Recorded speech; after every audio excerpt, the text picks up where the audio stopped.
Welcome to week number 11 of the 2024 Tinora Rams High School football season. Coming up live here from Tinora High School's Just Enough Cressel Stadium, the Tinora Rams take on the visiting Carey Blue Devils in the opening round of the OHSA football playoffs.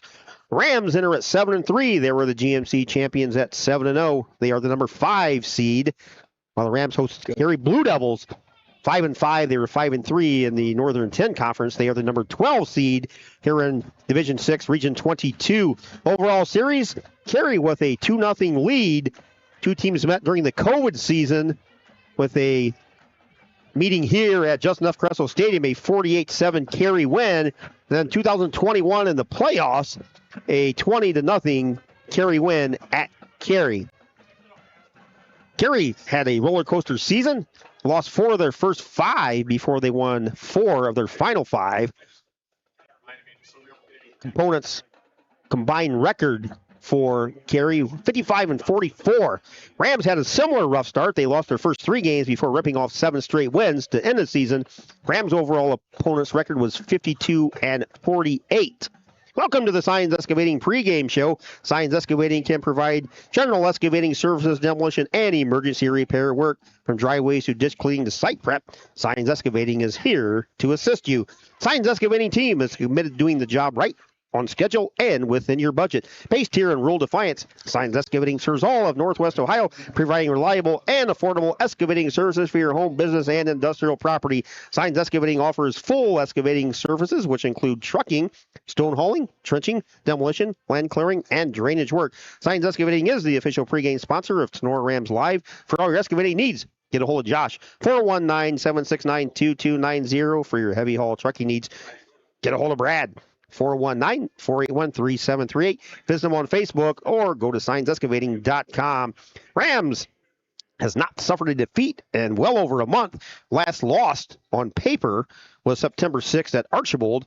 Rams captured the GMC conference last week with a 24-0 shutout over the Edgerton Bulldogs. That was Tenora's 4th shutout this season. Looking at the Rams' offensive stats, Rams averaged 242 yards a game, 18.7 points per game. Rams average 166 yards passing, while they rush for 77 yards per contest. On defense, Rams give up 247 yards, 13 points a game. Rams give up 164 yards passing per game, while allowing just 83 yards per rush. Leading the offense, quarterback Owen Farrell, the sophomore, has completed 119 passes and 183 attempts for 1,222 yards. That's 65%. He has thrown 9 touchdowns and 4 interceptions. Out of the backfield, Cooper Replogle, 67 carries, 354 yards, and 3 touchdowns. Dominic Graziani, 83 carries, 295 yards, 2 touchdowns. Devin Llewellyn, 71 carries, 229 yards, and 5 scores. Trent DeLarber has 12 carries for 29 yards on the season. Jacob Bishop has 6 carries for 22 yards out of the Rams' backfield. Uncharacteristically for Tinora, they are averaging this season under 3 yards per rush. At the wideout spot, Trent DeLarber has 30 catches for 382 yards and 2 touchdowns. Josh Lieb, 37 catches, 361 yards, and 3 scores. Dylan Shively, 23 catches, 341 yards, 4 scores. Jacob Bishop, 37 catches, 337 yards, and a touchdown. Dominic Graziani, very versatile, 20 catches, 167 yards, and a score, which includes that game-winning touchdown on the final play of the game versus the Fairview Apaches. For the Rams defensive unit, Alex Homeyer had a fantastic regular season, 17.5 sacks, which set a new single-season record, also broke the all-time career sack record here at Tinora, which is held by Coach Becker. He was selected as a GMC Co-Defensive Player of the Year. Hunter Bosselman added 68 tackles, 16 tackles for loss for Bosselman. As we said, the Rams have blanked 4 of their last 5 opponents. Looking at the visiting Blue Devils from Carey, coming at 5-5 and 5-2 in the Northern 10, which tied for second.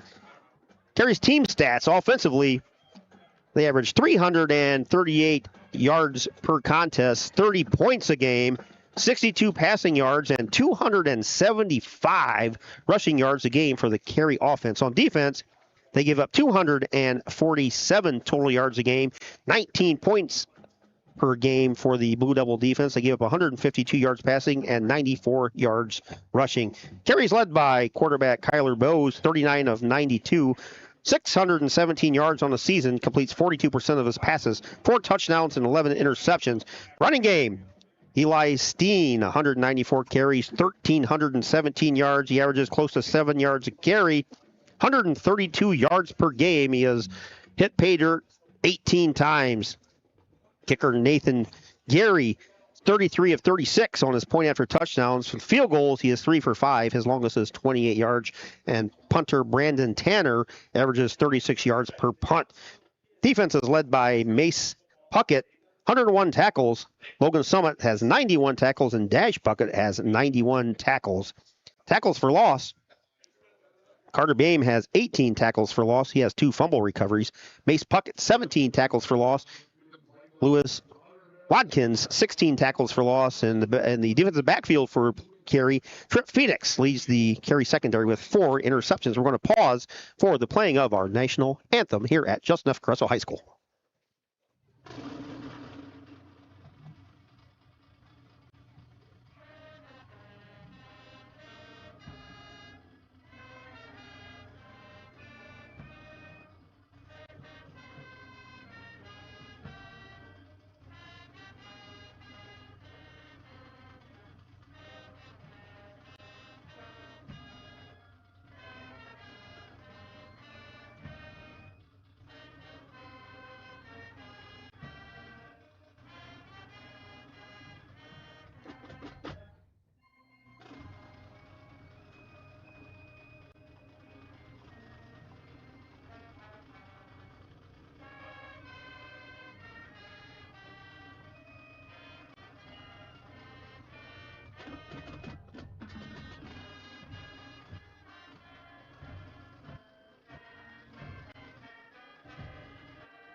Fantastic job by the Tinora Marching Band. Continuing on with our Signs Excavating pregame. Carey is coached by John Mershman. 8th season, 71 wins, 26 career losses at Carey. 2021 Division 6 champions. Carey Blue Devils were assisted by David Steen, DJ Dreyer, Tyler Green, Adam Hacksworth, Tyler Phoenix, Brandon Wentling, Pat Garish. Superintendent is Mike Wang. Principal is Peter Cole. Assistant principal is Lee Sommers. Athletic director is Eric Backert. They're from the Northern 10. Division 6, Region 22. Colors are navy blue and white. All-time Carey football record, 353, 164, and 4. They have a road record of 174, 92, and 2. In the Carey playoffs, all-time, they are 21 and 15. Rams are coached by head coach Eric Becker, his second season, 15 and 7. He's a 98 graduate. He was first team All-Ohio on defense. Coach Becker is assisted by Casey Helton, Charlie Kelly, Craig Good, Elmer Frederickson, Brady Baum, Hayden Becker, Jacob Hoshak, and Austin Parrish. Superintendent at Northeastern Local Schools is Nicole Wells. Your principal at the high school is Alex Knopfziger. Athletic director, Mr. Jake Essick, doing a fantastic job managing all these state things going on for the Rams cross-country team down at state volleyball, playing for a state berth tomorrow at Fostoria. Trainer is Emily Volmar. Rams colors are 100 green and white. They're from the GMC. 14 overall playoff appearances for Tinora. Rams all-time football record, 285, 219, and 2. Rams home record all-time, 153, 104, and 1. And Tinora in the playoffs in the history of the program is 14 and 16. So wherever you are, however you may be listening and watching, thanks for tuning into tonight's game. Coming up, the Tinora Rams taking on the Carey Blue Devils in the opening round of the playoffs. Victor will play the winner of the Evergreen and Patrick Henry in the regional quarterfinals next week. Friday night under the lights, week number 11. Here we go. Broadcast studio tonight brought to you by Cut and Polish Hair and Nail Salon located at 413 Hopkins Street in Defiance. In-game scoreboard sponsor, Drop Zone Pizzeria. Pregame, Signs Excavating. Video sponsor, Batten Stevens Body Shop in Jewell, Ohio. Stats brought to you by BSN Sports. Your post-game brought to you by Bidlack Insurance and Investments. Player of the game and a Tinora win is Higbee Embroidery. The play of the game and a Rams win. Patriot Outdoor Hunting. Uniforms tonight. Carey in the all whites with the navy blue numbers and navy blue pants with the navy blue helmets. Rams with the green jerseys, black pants, white numbers, black trim. David Frank, weather tonight, 49 degrees at kickoff. And week 11, guys, playoffs. Here we are. Yeah, just awesome. Awesome time to be ready for football. I tell you that. Nice night out. I'm excited for being better. I know this is a perfect football weather. You know, we got a quality matchup between two great teams. You know, Carey comes into this game 5-5, but like I said before, Carey is much better than a 5-5 team. They played a pretty tough schedule this year, and they're going to be physical here tonight. So it's going to be a battle between both Tinora and Carey, and I think we're in for a good night of football. Yep. Hopefully, no matter what happens, hopefully it's a good game, and we've had enough games that come down to the wire, I think. Yeah, no kidding. Just hopefully the Rams can take care of business tonight. Rams. I agree with you, Logan. The Rams are going to have their hands full tonight, I think, with Carey. We'll see how it goes. Rams won the toss. They elected to defer their selection, so the Rams will be kicking left to right. Jacob Bishop, first-team All-GMC kicker and first-team All-GMC punter, just named this week, so congratulations to Jacob. We'll try and get some of the other first-team nominations for the Rams as we go throughout the contest tonight. But a beautiful sunset here at Just Enough Cressel Stadium. As we said, 7 o'clock kickoffs now. It's pretty much dark here in week 11. After you looking around the field here, there's a lot playing at Tinora High School. Farmers taking the fields off, a lot of corn husk out here in the field, so it looks like a lot of yellow flags everywhere. That's what I was Mr. Lieb down there is like, we had trouble last week with the couple. We're really going to have trouble tonight. Thanks, everybody, for tuning in. Keith Brown, Coach Fairchild, Dr. AJ, Dr. Kayla, Dr. Logan Bailey. Bishop approaches the ball. Short end over end kick. Taken at the 8-yard line by Smith Hayward. Bounces it outside, gets to the 25, stretches it to the 26. So the Carey Blue Devils offense will take over their first possession tonight at their own 26-yard line. Yeah, just a nice return there by Carey. A couple defenders from Tinora on kickoff just didn't quite break down, and he made one cut, and he was able to get an extra 10 yards out of that run. Jacob Bishop, see a nice weapon the Rams can utilize tonight on the kickoffs and the punt units as well. Yeah, after last week's, 66-yard punt or whatever that was? Close, yes. Carey lines up with 3 backs. Going to see a lot of this here tonight from Carey. In the backfield. Our eye. Handoff off the left side goes over the 30, close to the 35-yard line. Mace Puckett on the carry there. Leading back is Eli Steen, averaging close to 7 yards a carry on the season. 1,317 yards on 194 carries, 18 scores. Not only all that, but 240 pounds there at running back. As we were discussing during pregame, I don't think he missed leg day. 3 backs in the backfield again. Bose under center. Handoff. Well, actually keeps it, goes over the right side, enough for a Carey first down out to the Carey 40-yard line. Logan, I was discussing this before the game. I think if I'm the Rams, I go 6-man front and dare them to pass the ball. I think our defenders are, defensive backs are good enough to run with them. Yeah, that's one thing that's going to, really determine the game here tonight is if the Tinora front 7 on defense can really stay low the entire night, because Carey's going to run everything and throw everything at the kitchen sink at you in the run game. Yep. 2 backs in the backfield, 1 receiver far side on the tight formation for the Blue Devils. Shotgun formation for Bose. Rams may have jumped offside. Bose throws deep, has a man out there. It's caught at the 30, 20, 10. Touchdown, Trip Phoenix takes it in from 60 yards out. Well, Tony, you said you're going to dare them to pass the ball, and there they do. They drop it right in the breadbasket. Yeah, he just ran right past Dom, and Nice throw. Dropped it on. Throw a dime right there. Got it in. Definitely caught Dom off guard there. So with 10:34 to go in the opening quarter, Carey strikes quickly with a 6-0 lead. Extra point pending. Nathan Gary's kick up. And it's good. So with 10:34 to go here in the opening quarter on your Drop Zone Pizzeria scoreboard, Carey Blue Devils strike quickly on a 60-yard touchdown pass to Phoenix. We'll take a break and be right back after this timeout here on your Drop Zone Pizzeria scoreboard.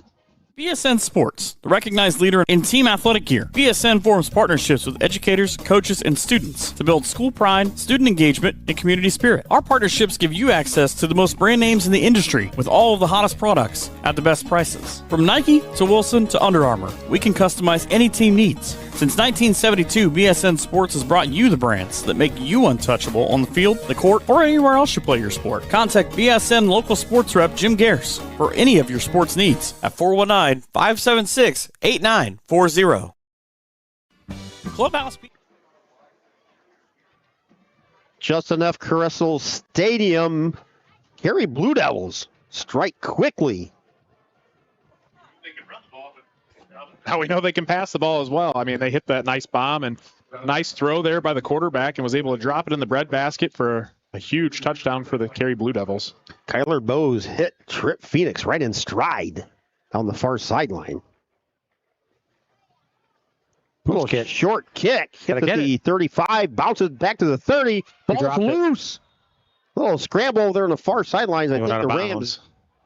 I think the ball ended up going out of bounds, thank goodness. Trent DeLarber over there along with Dylan Shively. Yeah, they lined up like they weren't going to kick it deep in the first place, but I just think it kind of caught us off guard. Yeah, Cooper Revical looked at it like, not sure what to do. It's like, that ball's live, man. You got to hop on that thing like a grenade. Cover it up. Take one for the team. Yeah. Nathan Carey with a little 20-yard kick in the air that bounced in, as the guy said. Just Rams got lucky, kind of got knocked out of bounds.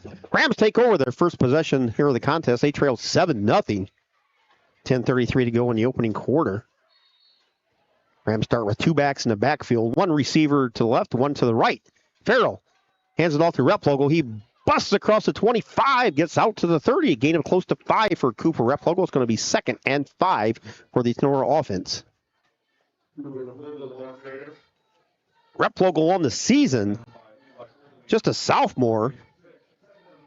67 carries, 354 yards. He averages 5.3 a carry, and he has 3 touchdowns. He's got better as the season has progressed. Oh, yeah, definitely. He's gotten better as sees the field well. 3 receivers near side, 1 far side for the Rams offense. Farrell hands it off to Replogle, straight ahead across the 30 out to the 35 for a Rams first down. First down's brought to you by Hall Crop Insurance. Just a straight ahead dive, boom. Yeah, nothing fancy about that one. Just put the ball in his hands and another 6 yards, 5 yards, whatever it was, and Ram first down. Ball's on the far side hash. Rams break the huddle, go 2 by 2, 1 back. Replogle stands right behind Owen Farrell, sophomore Farrell. 7-0 as a starter since taking over for Dominic Graziani. Farrell takes the snap, gives a Replogle. Straight ahead he goes. This time he's hit at the line of scrimmage, pushes forward for maybe a gain of 1, maybe 2. It's going to be 2nd and 9 for the Tinora offense.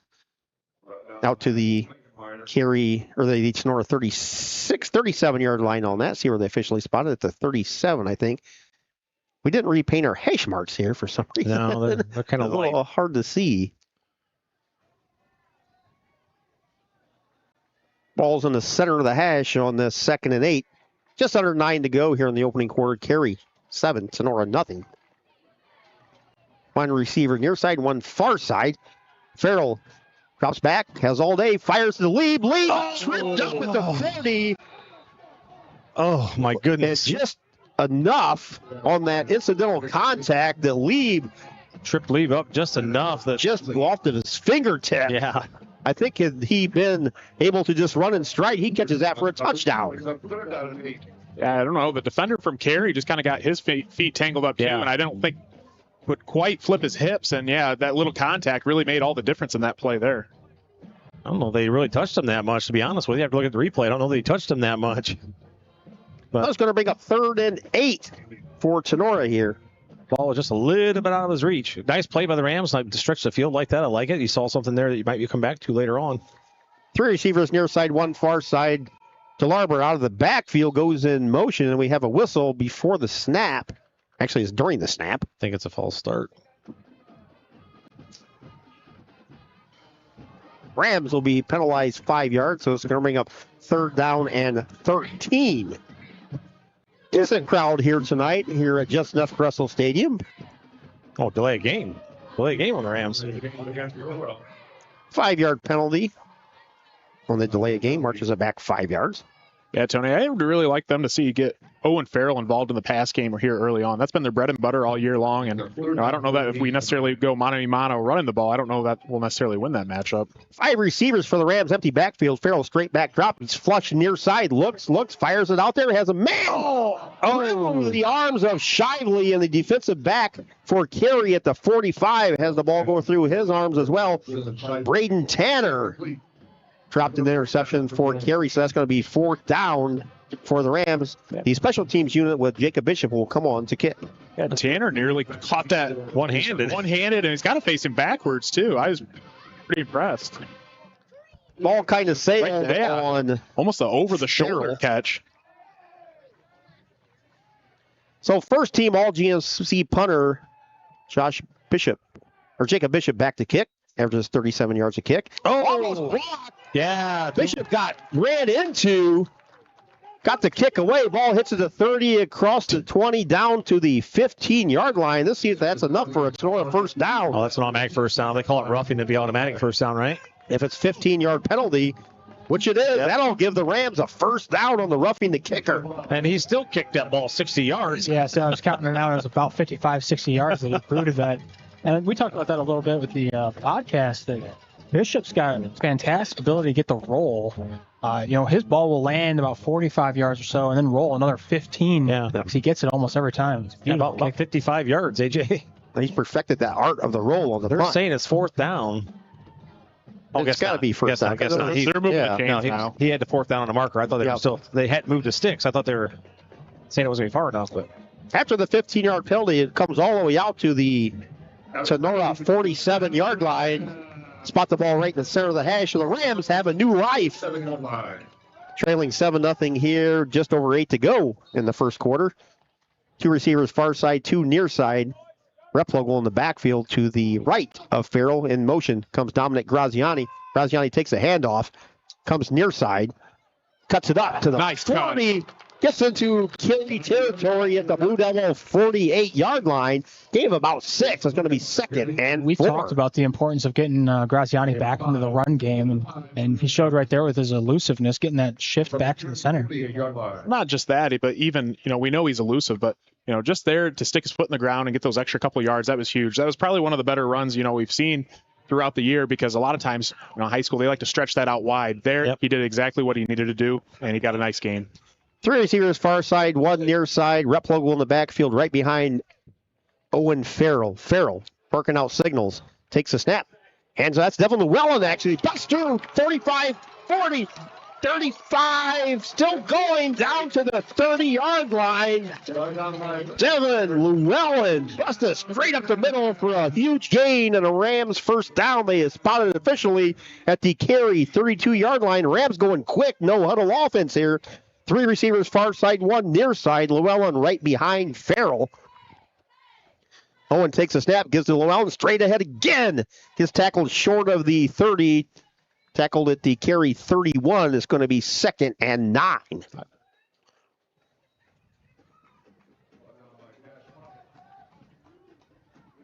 Llewellyn straight ahead, basically untouched. So he ran into Bishop. He ran into Jacob Bishop at the Carey 25. Bishop made first contact.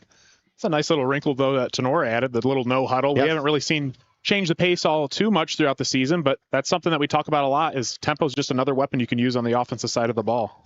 1st and 10 Rams. They break the huddle. 3 receivers far side, 1 near side receiver. Farrell straight back drop. Has all day to throw. Throws it out near side. Caught by Shively at the 20. Pushed back, but that should be enough for a Rams first down. First down brought to you by Hall Crop Insurance. Rams, after giving up the long touchdown pass, marching down into Carey territory close to the red zone. They're at the Carey 21-yard line. Yeah, they got some help definitely with that roughing the kicker penalty and kept the drive alive. And, mistakes can cost you, and hopefully the Rams can capitalize on this. Definitely seeing some holes and some things that, the Rams can capitalize on in the passing game because they definitely got some people open. Three receivers far side. Farrell back to pass, throws it deep, near side. Lieb's out there, makes a catch! Lieb hauls it in over the back of Boston Ritter for a Tinora touchdown from 21 yards out. Great job there going up high, pointing that ball and wrestling it away from the defender. Defender had position, but Josh just went up above him and took it away from him. Yeah, Leap showing off those basketball hops there. And, we've seen a lot of the Tinora receivers make great catch after great catch, and there was another one on the year. Jacob Bishop won for the extra point. He's missed 2 all season. Graziani on the hold. Bishop's kick, high enough, deep enough, and it's good. Josh Lieb with the fantastic catch ties the game at 7. 5:55 to go here on your Drop Zone Pizzeria score in the first quarter. We are tied. We'll be back right after this time out. Clubhouse Pizza in Nay is your small-town alternative for happy food at a happy place. Featuring one of the area's best pizzas, Clubhouse Pizza in Nay will not disappoint. Wing Wednesdays, buffets on Thursday, happy hour on Friday. That's just a few of the things Clubhouse Pizza in Nay has for specials. Stop out after the game for amazing food, great drinks, and an awesome atmosphere. Hours of operation are Wednesday through Saturday, 11 a.m. to 2 p.m. and 4 p.m. to 9 p.m. Or order some takeout at 419-658-2720. Come by for a visit at 210 East Main Street in Nay, or check them out on Facebook at Clubhouse Pizza Nay. Rachel and Jason Gilliam and the great staff at Clubhouse Pizza Nay are proud supporters of the Rams. Ladies, are you back here? Owen Farrell to Josh Lieb from 21 yards out has tied the game at 7. 5:51 to go in your opening quarter on the Drop Zone Pizzeria scoreboard. A heck of a throw and catch from Farrell to Lieb, guys. Oh yeah, just like I said, great, nice throw. Little bit underthrown. I think he was aiming for that back corner, but sometimes you throw it up, you let your receivers go make a play for you, and Josh was able to do that for him. Bishop with the ball teed up to 40. The senior Jacob Bishop approaches the ball. Line drive kick, hits it to 20, rolls down to the 10, scooped up by Carey, straight ahead. 20, 25, 30, bounces outside, 35. Smith Hayward tackled at the 35. So again, Carey will start with decent field position here on their second drive. I started laughing. Josh Lieb was in there trying to make the tackle, and he got spun around, ended up tackling the guy without the ball. And lose your awareness once you get spun around. Yeah, he spun around. I'm just going to tackle somebody. He knocked down a guy. It was kind of funny. Tied at 7 here at Justin F. Carresso Stadium. Final home game for the Rams here. Bit of a score update from Defiance over there. They're up 2-0, which is an unusual football score. Getting a safety over there, it looks like. Shotgun formation for Kyler Bowes here. Handoff out there. Not gonna be able to arm tackle this big boy. Boy, I tell you what, Steen is just a steamroller out there running that football. A couple Tinora defenders there, just a little too high, and that's why he was able to pick up 7 on first down. Yeah, he's spent some time on the squat rack, it looks like. He's all spotted at the Carey 41. Carey going right to left for those of you listening on radio. If you're listening on Sunday on 95.5 The Woo or 92.9 WDCM, we appreciate you guys listening to our replay. Carey breaks the huddle. 2 receivers near side. Shotgun formation for Bose. Fakes the pitch. He keeps it over the right side. Bounces outside the 45, 50, 45. Pushed out of bounds at the Tinora 41-yard line. A 20-yard gain for Kyler Bose on the fake pitch. Got to be disciplined, guys. We've kind of lost our discipline there a little bit. Just kind of deceiving to watch, on the defensive side of things. But yeah, again, like you said, Tony, you really got to be disciplined, and you got to key on where that ball is at all times. Yeah, they run a lot of misdirection, 3 different backs in the backfield. They can change direction, do all kinds of different things. Just got to be disciplined and do your job. Bose under center with the 3 backs in the backfield. Steen off the Right side hit in the backfield, loss of 2. See where they officially spot it. Got pushed back more.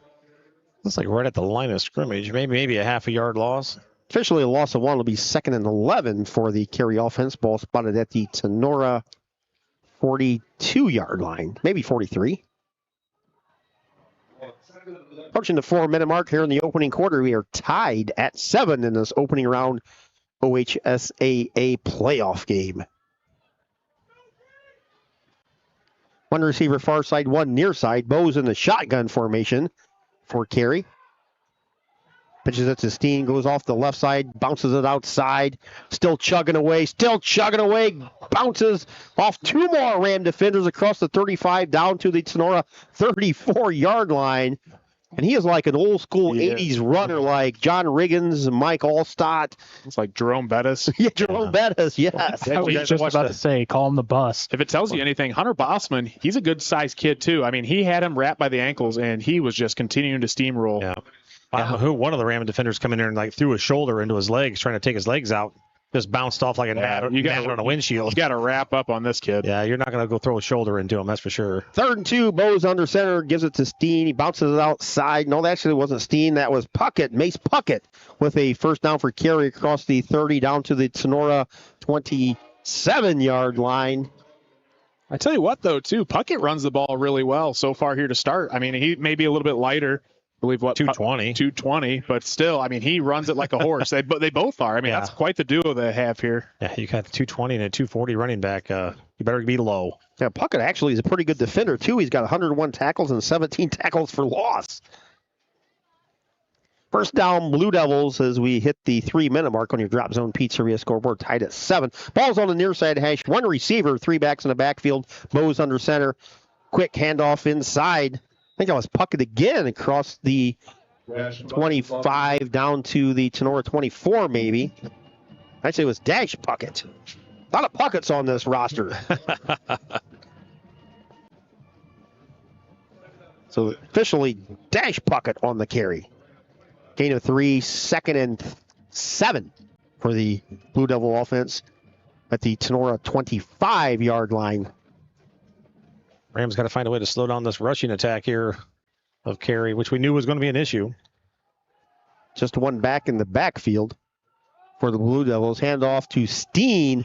Ball's popped out. The Rams say they may have it. Playing at the 20. Rams do have it. Rams pick up the fumble.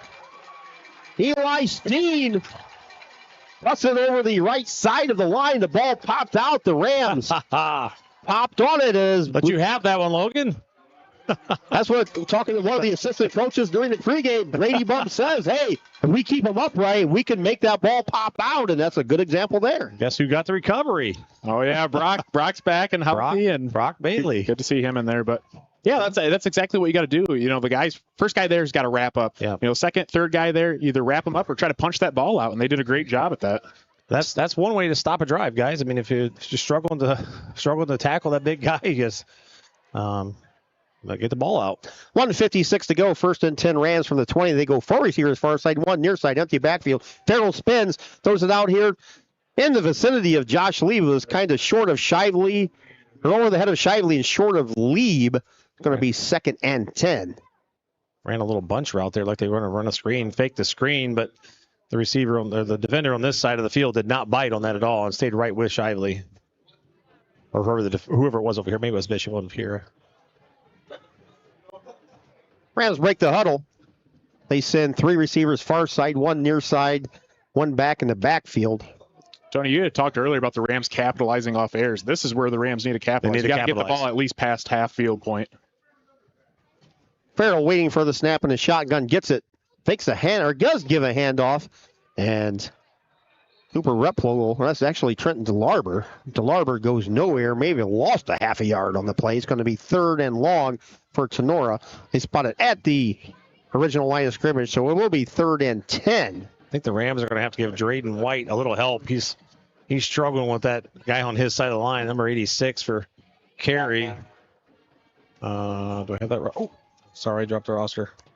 Reed Blankmeyer kind of giving Drayden some fits over here. Shively near side. 3 Ram receivers go far side. Replogle in the backfield. 3rd and 10. Actually, it's Llewellyn. No, it is Replogle. Farrell fires over the middle of the ball. It's intercepted at the 40 by Carey. Trip Phoenix with his 5th interception. And Phoenix read that route, stepped right in front of the receiver to pick it off. 1st and 10, Blue Devils at the Tinora 41-yard line. That ball was thrown a little bit late off the break, and he was able to recover big time. That's not what you want to do if you're the Rams. You want to capitalize on that turnover and turn around and, give it right back. Yeah, a punt would have been better. Typically with Jacob, you flip the field a little bit, would put it back on the other side of the 50, but, Rams will have to hold tight here. Teams trade turnovers. Carey, just under a minute to go here, had 1st and 10 from the Tinora 43. 3 backs in the backfield. Steen breaks it through. Across the 40, 35, 30, 20, 10. Touchdown. That's the Mace Puckett. Mace Puckett breaks through for a 42-yard touchdown for the Carey Blue Devils. Blue Devils take a 13-7 lead with 46 seconds to go in the opening quarter. Just made a bunch of guys miss there. Just diving in at his feet. Like we said, we got to hit him low, and we're diving at his feet, and we just missed a couple there. Yeah. There's nothing fancy. I mean, he ran it between the tackles there, and he was off to the races, made a few guys miss, but... Backside pursuit, we always talk about guys, do your job because those cutbacks are big, and we just kind of got out of position a little bit there. Extra point by Gary is up and good. Carey with a 14-7 lead with 46 seconds to go in the opening quarter. Here on your Drop Zone Pizzeria scoreboard. We'll be back right after this time out. Ladies, are you looking for a new hairstyle? What about some new fancy nails? Jenny Bidlack and her fantastic crew at Cut and Polish Salon of Defiance is your local salon to get you all fancied up. Cut and Polish Salon offers a vast range of fantastic services, including haircuts, highlights, coloring, waxing, manicures, and pedicures. Please schedule a visit at their fun, relaxing salon where you are their #1 priority. Cut and Polish Hair and Nail Salon is located at 413 Hopkins Street in Defiance. Book your appointment today by calling 419-576-5087 or simply visit their Facebook page for online booking. Cut and Polish Salon owner Jenny Bidlack and her staff say, "Go Rams!" Who has the best? Back at Just Enough Cressel Stadium, we thought this may be a low-scoring game, but as we wind down the first quarter here, Carey 14, Tinora 7 with 46 seconds left here in the initial quarter here at Just Enough Cressel Stadium. Carey has showed both sides of the ball here. We knew coming in that they could run the ball, and they threw the pass for the first touchdown and broke off that big run there for the second touchdown. So another short kick by Gary. McQuillan takes it to 30, breaks it across the 35, 40. He's tripped up at the 42-yard line. Mason McQuillan, one of the quicker Rams on the team, had an opening and a shoestring tackle. Mason gets out there. He's got to make one guy miss, got to make the kicker miss. Other than that, he was off to the races. I think with his speed and the angle he had, I think he was going to just outrun the kicker. So, man, almost had a return there. Like he wasn't sure what to do with the ball at first, and then just took off right through the gap. And great starting field position for Tinora, starting with the ball on the 39-yard line. Yeah. Shively near side. One far side receiver for Tinora. That's Dominic Graziani. 2 backs in the backfield. Farrell in the shotgun formation. Farrell takes a snap, gives the ball to Replogle. He tries to bounce off the left side, and he is hit before he gets to the original line of scrimmage. Loss of 1, maybe 2 on the play. It'll be 2nd and 13 for the Tinora offense. Yeah, just absolutely swallowed up there by the front 7 of the Carey Blue Devils. I mean, there was nowhere to go on the left side of that line. Yeah, I think if you have to run some more misdirection stuff, get outside the tackles, and, we always called that jet sweep when we had Anders here. Something like that might work with Jacob coming around the edge. Yeah, that's something I think Tenora's got to get to running the ball a little bit more outside the tackles there. Carey's big up front. We knew that coming into the game, so Tenora's got to try to use that speed and that athleticism on the outside to get some yardage. That ends our first quarter of play in a very exciting first 12 minutes here at Tinora High School. Take a quarter break. 14-7, Carey with a 7-point lead here on your Drop Zone Pizzeria scoreboard. We'll be back right after this time out. Who has the best pizza in the area? Well, for 4 of the last 5 years, it's Drop Zone Pizzeria in Ayersville and Stryker. From amazing subs to mouth-watering wings to their famous pickle pizza, Harold, Liz, and the crew are always making something spectacular for their customers. Drop into Drop Zone Pizzeria's 2 locations. In downtown Ayersville at 13995 Fruit Ridge Road, and also at 301 South Defiance Street in downtown Stryker. Or order by calling Ayersville at 419-395-2525 or Stryker at 419-990-2525. Online ordering is available at toasttab.com. Be sure to visit them on Facebook at Drop Zone Pizzeria. The Drop Zone Pizzeria says, "Let's go, Rams!" Ensign's Pub in Defiance is home of the amazing Hot Beef Sandwich and the Hot Beef Challenge. Weekday specials and ice cold beverages are also on tap at the pub. Flat Top Tuesdays, Manhattan Thursdays, Fried Bologna Fridays, and Chili Dog Saturdays are just a few of the specials. And happy hour runs daily from 4 to 7 p.m. Located at 611 Auto Avenue. Starting the second quarter here, Rams trail 14-7. They have a 2nd and 13 as we switch ends. Rams now going right to left. Fake handoff, pitch out to DeLarber, catches it to 35, makes a man miss, gets out to the 40, maybe the 41. Gain of about 4 on the play is going to bring up 3rd and 9 from their own 41-yard line. They brought Jacob in motion and faked that jet sweep. Thanks, everybody, for tuning in. If you're watching on YouTube or listening on your radio as you travel about the state of Ohio, Keith Brown, Coach Fairchild, Dr. AJ, Dr. Logan, Dr. Kayla here. Mia, I think she's sleeping. No, she conked out. She was watching for a little while. Ball's on the far side hash. Rams break the huddle on this 3rd and 9. 3 receivers near side, 2 far side, empty backfield. Farrell in the shotgun, gets the snap. Straight back drop for Owen Farrell. He looks, still looks. Fires deep, has a man out there. Dylan Shively makes the catch at the 20. Tackled at the Carey 13-yard line. Again, Shively comes up with a fantastic catch from Owen Farrell. Once again, goes up and high points it. I think Farrell threw that with about everything he had. And Shively just goes up and, again, takes it away. Defender's there. Bobbled it a little bit, but come down with it. That's all that matters. Now, Lucas Smith Hayward was right there. Can't really do anything other than that. 1st and 10, carry, or 1st and 10, Tinora, ball carry by Trenton DeLarber. Loss of 1 on the play as DeLarber went straight up the middle. Did not get back to the line of scrimmage, so it's going to be 2nd and long. Well, earlier we saw that great catch by Josh Lieb, and we talked about, the Rams receivers have really played well here down the stretch. So and those are the plays they're going to have to make if they want to win this ball game tonight. Now, Fairview has probably the best receivers in the area, but the Rams are not too far behind. 3 receivers near side, empty receivers on the far side. Replogle in the backfield takes a handoff from Farrell, goes straight ahead, busts through the 15 to the 10, down to the 5-yard line. It's going to be close to a Tinora first down. We'll see where they spot it. They marking him just shy, I think. Yeah, Replogle kind of slipped through that line. All of a sudden I lost him, and he kind of zigged and zagged and was able to have that huge gain there. It's 3rd and 1 officially. Ball's at the Carey 6-yard line. So if they get the ball to the 5, it'd be a first down. Pretty close anyway. 3 receivers far side. No near side receivers. Replogle in the backfield behind Farrell. Owen Farrell takes a snap, gives a Replogle straight ahead. 5, 4, 3, 2, 1. Touchdown, Rams!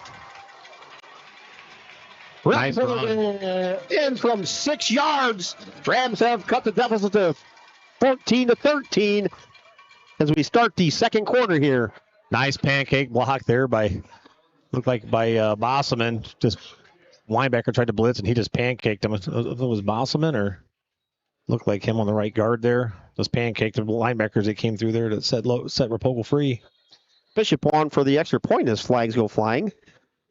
Actually said earlier that Jacob has missed 2 extra points, and AJ says no, he's actually perfect. The ones he did miss were called back on penalties, so here we have, I believe, a false start on the Rams, so that's going to march him back to the 15, a little longer extra point. Well within the range of Jacob Bishop, whose leg probably can get him close to 50 yards on a field goal attempt. Graziani on the hold, Bishop's kick, high enough, deep enough, and it's good. So with 9:39 to go here in the second quarter, Rams and the Carey Blue Devils are tied at 14. We'll be back on your Drop Zone Pizzeria scoreboard right after this timeout. Ensign's Pub in Defiance is home of the amazing Hot Beef Sandwich and the Hot Beef Challenge. Weekday specials and ice cold beverages are also on tap at the pub. Flat Top Tuesdays, Manhattan Thursdays, Fried Bologna Fridays, and Chili Dog Saturdays are just a few of the specials. And happy hour runs daily from 4 to 7 p.m. Located at 611 Auto Avenue, Ensign's Pub is the home of great food and fun times. Call 419-785-4642 or check out their Facebook page. Ensign's Pub is closed on Sunday and Monday, but Brandon Ensign and his fantastic crew at Ensign's Pub also have the Tinora Rams on their TVs. So stop in before or after the game at Ensign's Pub for the best hot beef sandwiches anywhere. Fairchild Family Chiropractic is... Stop out to Inside's Pub out there. See Brandon and his crew. You can't go wrong with one of those hot beef sandwiches. And Brandon should have the Rams on his TVs out there watching this playoff game. So if you're at Signs or at Signs Pub having one of those hot beef sandwiches and chips, our crew up here at Just Enough Crescent Stadium says hello to everybody out there at Inside's Pub. And having your favorite soft drink or ice cold beverage. Yeah, there you go. Ice cold beverage. That's how you say it. Yeah, your favorite ice cold beverage. Watch the Rams on TV. Bishop has the ball at the 40. He'll be kicking from right to left. Jacob approaches the ball. Short end over and kick taken at the 12-yard line. Smith Hayward bounces it inside. Now tries to take it outside. Tackled at the 26-yard line, maybe the 27. Guys, those guys, they obviously saw something on film because they have taken every kickoff in and then back to the left. So they've saw something on film that they're trying to exploit there. That scares me a little bit because we saw that earlier and he busted off a nice return. But I agree with you, Tony. They definitely caught something on film from Tinora. Carey has 11 plays for 137 total yards. Again, thank you out there, Fleo Flicks, watching us from Edgerton. So thank you, Fleo Flicks out there, the drive-in at Edgerton, watching Tinora Rams football. Appreciate that. Edgerton Bulldogs in action tonight as well. Bose takes the snap. He barrels straight ahead over the Carey 30, falls out to the Carey 32-yard line. Gain of about 4. It's going to be 2nd and 6 for the Blue Devil offense. Carrier 2021 state champs. That's one thing I will say that's difficult to stop is when you run with the quarterback, you gain an extra hat as a blocker. And I tell you what, it's tough. I mean, that can really pay a huge advantage when you're just trying to get the run game going. Yeah, especially when you have backs that are 220, 240 pounds. Those are linemen. Lead blocking for you, too. Yeah. Those are linemen blocking. Bose goes under center. Pitch bounce outside by Steen. Went over the tackle, then bounced it outside. Steen gets close to a first down. He's going to be just short. It's going to be 2nd and inches. So it is a first down over there. Far side official says, move those chains. First down Carey. Liberty Center Tigers up 34-0 already in the first quarter. That's just unfortunate. That's like a 3-hour bus trip.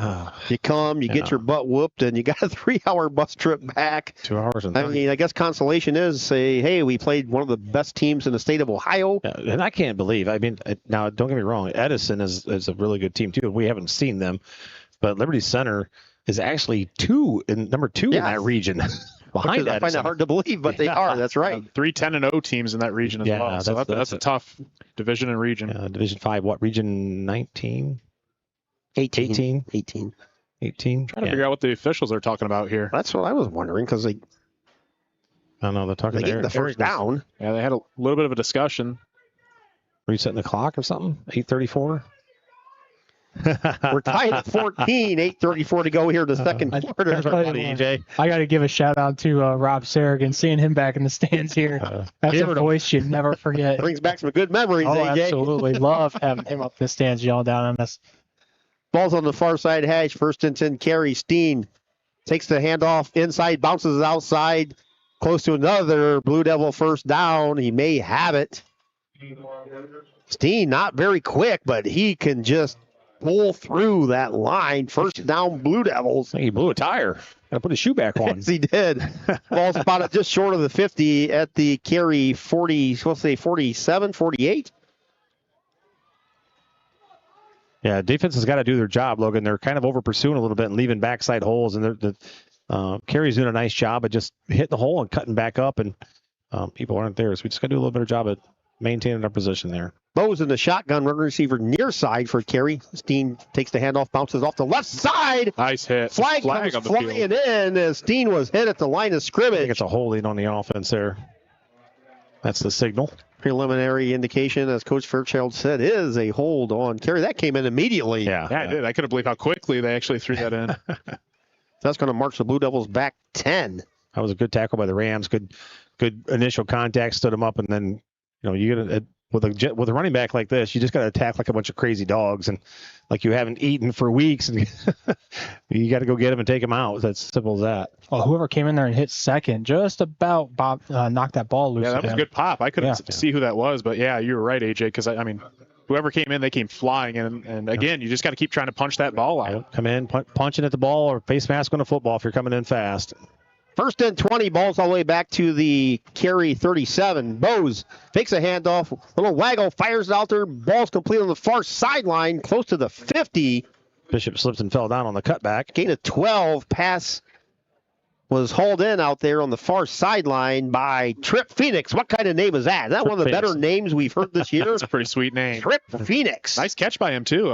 Made a little bit of Yeah. adjustment on that comeback and really got his hands out there and snagged it. A lot of times in high school, you guys try to catch it with their body in there. Right. I mean, he had a nice set of hands there on that catch. Gain of 12, so it's 2nd and 8. Yeah, Bishop was on coverage there and slipped and fell. 3 backs in the backfield. Bowes pitches out to Steen. Takes it across the 50 down to the Tinora 45. That's going to bring up 3rd down and 4. 6:51 to go here in the half. We are tied at 14 here at Justin F. Cresso Stadium at Tinora High School.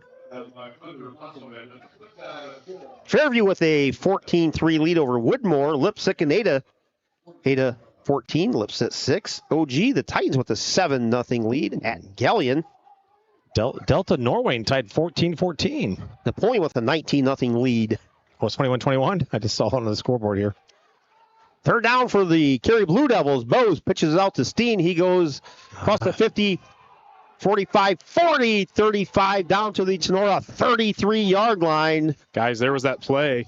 That quarterback, he ended up pivoting, tossing it, and then what do you know? He's lead blocking right through the middle of the line. So unbelievable. That's just an amazing play. That's where the linebackers are just going to make a pile. The first guy coming in has got to take the legs out, just make a pile of people, and make the running back adjust. It's all you can do is when you got 3 guys running at you is just try to make a pile of people. And really, Bowes at quarterback is pretty solid. He's 6'2", 200. I mean, that's a nice extra hat that you have blocking. Ball's on the near side hash. Bowes under center. Gives it to the first man through. Bounces it outside 25-30. Flags come flying in as the ball carrier Dash Puckett gets all the way down to the Tinora 15 to the 14. I think we got a hold here. 51 and 66 from Carey. We're just laying on top of Bailey and that flag at the Tinora see who 30. Who's the other one? Is that 60 or 50? I can't tell who that is. It's 60. It's Homeyer, I believe. No, that's not Homeyer. That's 60. Couldn't tell if it was 60 or 63. Nate Sattler is 60 for Tinora. Yeah. So that hold negates a huge 20-yard gain for the Carey offense. See where they spot the ball after the hold. It's going to be spotted at the Tinora 40. So it will be still first down, 1st and 15, but Carey had the ball inside the Tinora 15 as the penalty flag came flying in. Ball's close to the far side hash. Bowes in the shotgun has one receiver near side. Man in motion. Dash Puckett goes to the far side. Hand off to the inside man. Puckett across the 40 down to close to the 35. Puckett went in motion and came back and got the handoff from Bowes. Going to be 2nd and 12. Tied at 14 as we get close to the 5-minute mark on your Drop Zone Pizzeria scoreboard right before the half. Well, important drive for the Rams here, I think. If they can stop them here in this drive and get away with not giving up any points. Yeah, you mean you stop them and Rams you get the ball back, and then second half, then you get the ball. Yeah, I was gonna say you get the ball to start in the second half. I mean, that's a pretty solid first half. We have the BSN Sports halftime show coming up. 2 receivers far side. Bowes Back to pass, fires it out here, caught at the 27, or the 37, down to the 32 for the Blue Devils. It's going to be 3rd down and 7. Bryce Puckett on the reception for, I'd look at my second sheet over here on the wall. Well, guys, I think, 3rd and long, really. I mean, I expect them to go back to the toss. I mean, that's what they've been going to every time on 3rd down. And why wouldn't you when you have a running back 240 pounds and, you got a quarterback lead blocking for you as well. So Yeah, you got to get outside there and stop that run to the wide side there. We're going to run it here, I formation. Big 3rd down play for the Rams defense. Bose hands it off in. Ball carriers hit it to 32. Excellent tackle. Mace Puckett actually may have lost a yard on the play. Rams come up big on a 3rd down play. It's going to be 4th down for the Blue Devils. Nice job by Josh Lieb, number 11 for the Rams. He was the first hat to the ball there. He hit him low in the legs and he wrapped up. That's textbook, and that comes up for a huge 4th down stop for the Rams, or 3rd down stop. I'm sorry. Yeah, Josh Lieb got in there. Yeah, he did a nice job. Come up, filled the hole, and see what they do here in 4th down. Makes it interesting. Big stop here. I don't believe Carey has a kicker, do they? Well, they kicked an extra point, but probably not something like this. 36 yards per punt. Brandon Tanner is their punter. Blue Devils are going to go for it on this 4th down. Post takes a snap. Waggles out. Sets it. Oh, by Alex Holmeyer. The ball goes flying. Alex Holmeyer absolutely lit up. The quarterback, Kyle Bose. Give Bose credit. He popped right back up, but Holmeyer came through, basically unblocked. Ball flying. So man, the Rams hold. I believe Carey recovered the fumble, but it's irregardless as it was 4th down. Yeah, Bose just did not have his head on a swivel there. He was looking to the left side of the field, and Holmeyer came from the front side and just laid the wood on Bose. Alex Holmeyer was your co-defensive player of the year in the GMC next to Jack Woods, and we see why just right there. That's 17.5, right? That goes down to 18.5. Tied at 14, 3:22 to go here in the second quarter. The Rams take over. Farrell straight back drop. Looks. Fires it out there. Has a receiver. Oh. Ball's knocked away. Intended for Trenton DeLarber. I think that was Boston Ritter out there. Just kind of put his arm up. It's for Repholger. He's aiming for Repholger there. Was it? Yeah. Had a lot of time there, but I looked and I didn't realize Carey only rushed 3 that time, so dropped a lot of guys back into coverage there. The Rams offensive line does a great job here in the first half, guys. Yeah, not too bad. Like I said, had to make a couple adjustments here, I think, at the beginning because we're struggling a little bit off the end, but made that adjustment, and we just got to get a little quicker on our check downs, and I think because the check downs are there. 2nd and 10 for the Tinora offense from their own 37-yard line. Farrell has a lot of time, has all day. Now he's finally feeling the pressure. Runs far side. Farrell tries to tuck it and run, and he just slides down for about a yard loss. It's going to be... Shocks me again. Carey's still only bringing 3, rushing the passer. He's got to throw that away, not slide down, take the loss. 3rd and 11 for Tinora from their own 36-yard line. Just race him to the sideline and get a couple yards out of that, or throw it out of bounds. Number one, you left the clock running, which is fine, I guess, because you don't get to carry back the ball with a lot of time. But yeah, I mean, all Carey's doing, they're rushing 3 and they're just dropping everyone back into zone coverage, and they're just sitting there. They're daring you to throw the football right now. Empty backfield, 5 receivers en route, 3 near side, 2 far side. Farrell, straight back drop, has time. Now he's flushed, retreats back to the 20, fires it out here, just throws it away into the Rams bench. Going to bring up 4th down for Tinora, 4th and 11. So Carey's going to get the ball back with 2:14 to go in the half. Tied at 14. You mentioned rushing 3, and they still brought pressure. Yeah, can't hold off 3 guys with 5. That's an adjustment that we have to make. You have 5 offensive linemen, 3 guys rushing. Got to give them a little bit more time than that. Yeah, but that's terrible. At the same time too, maybe throw, like you said, some checkdowns or something, some running backs out of the backfield, because obviously, like I said, everyone's sitting back there. They're just tempting you to throw the football, and everyone's covered. All GMC first team punter Jacob Bishop back to punt. Trip Phoenix back at the 30 for Carey. Good snap. Hit that well by Bishop. Hits at the 40, rolls to the 35, 30. Oh, we didn't get it. Mason jumped on that ball because I think it hit that. I was going to say, did it hit? It looked like it hit him. Carey, one of the return men? Lucas Smith Hayward comes up with the ball. I think it hit one of the... Number 3. Looked like Summit. Looked like maybe it bounced off the back because...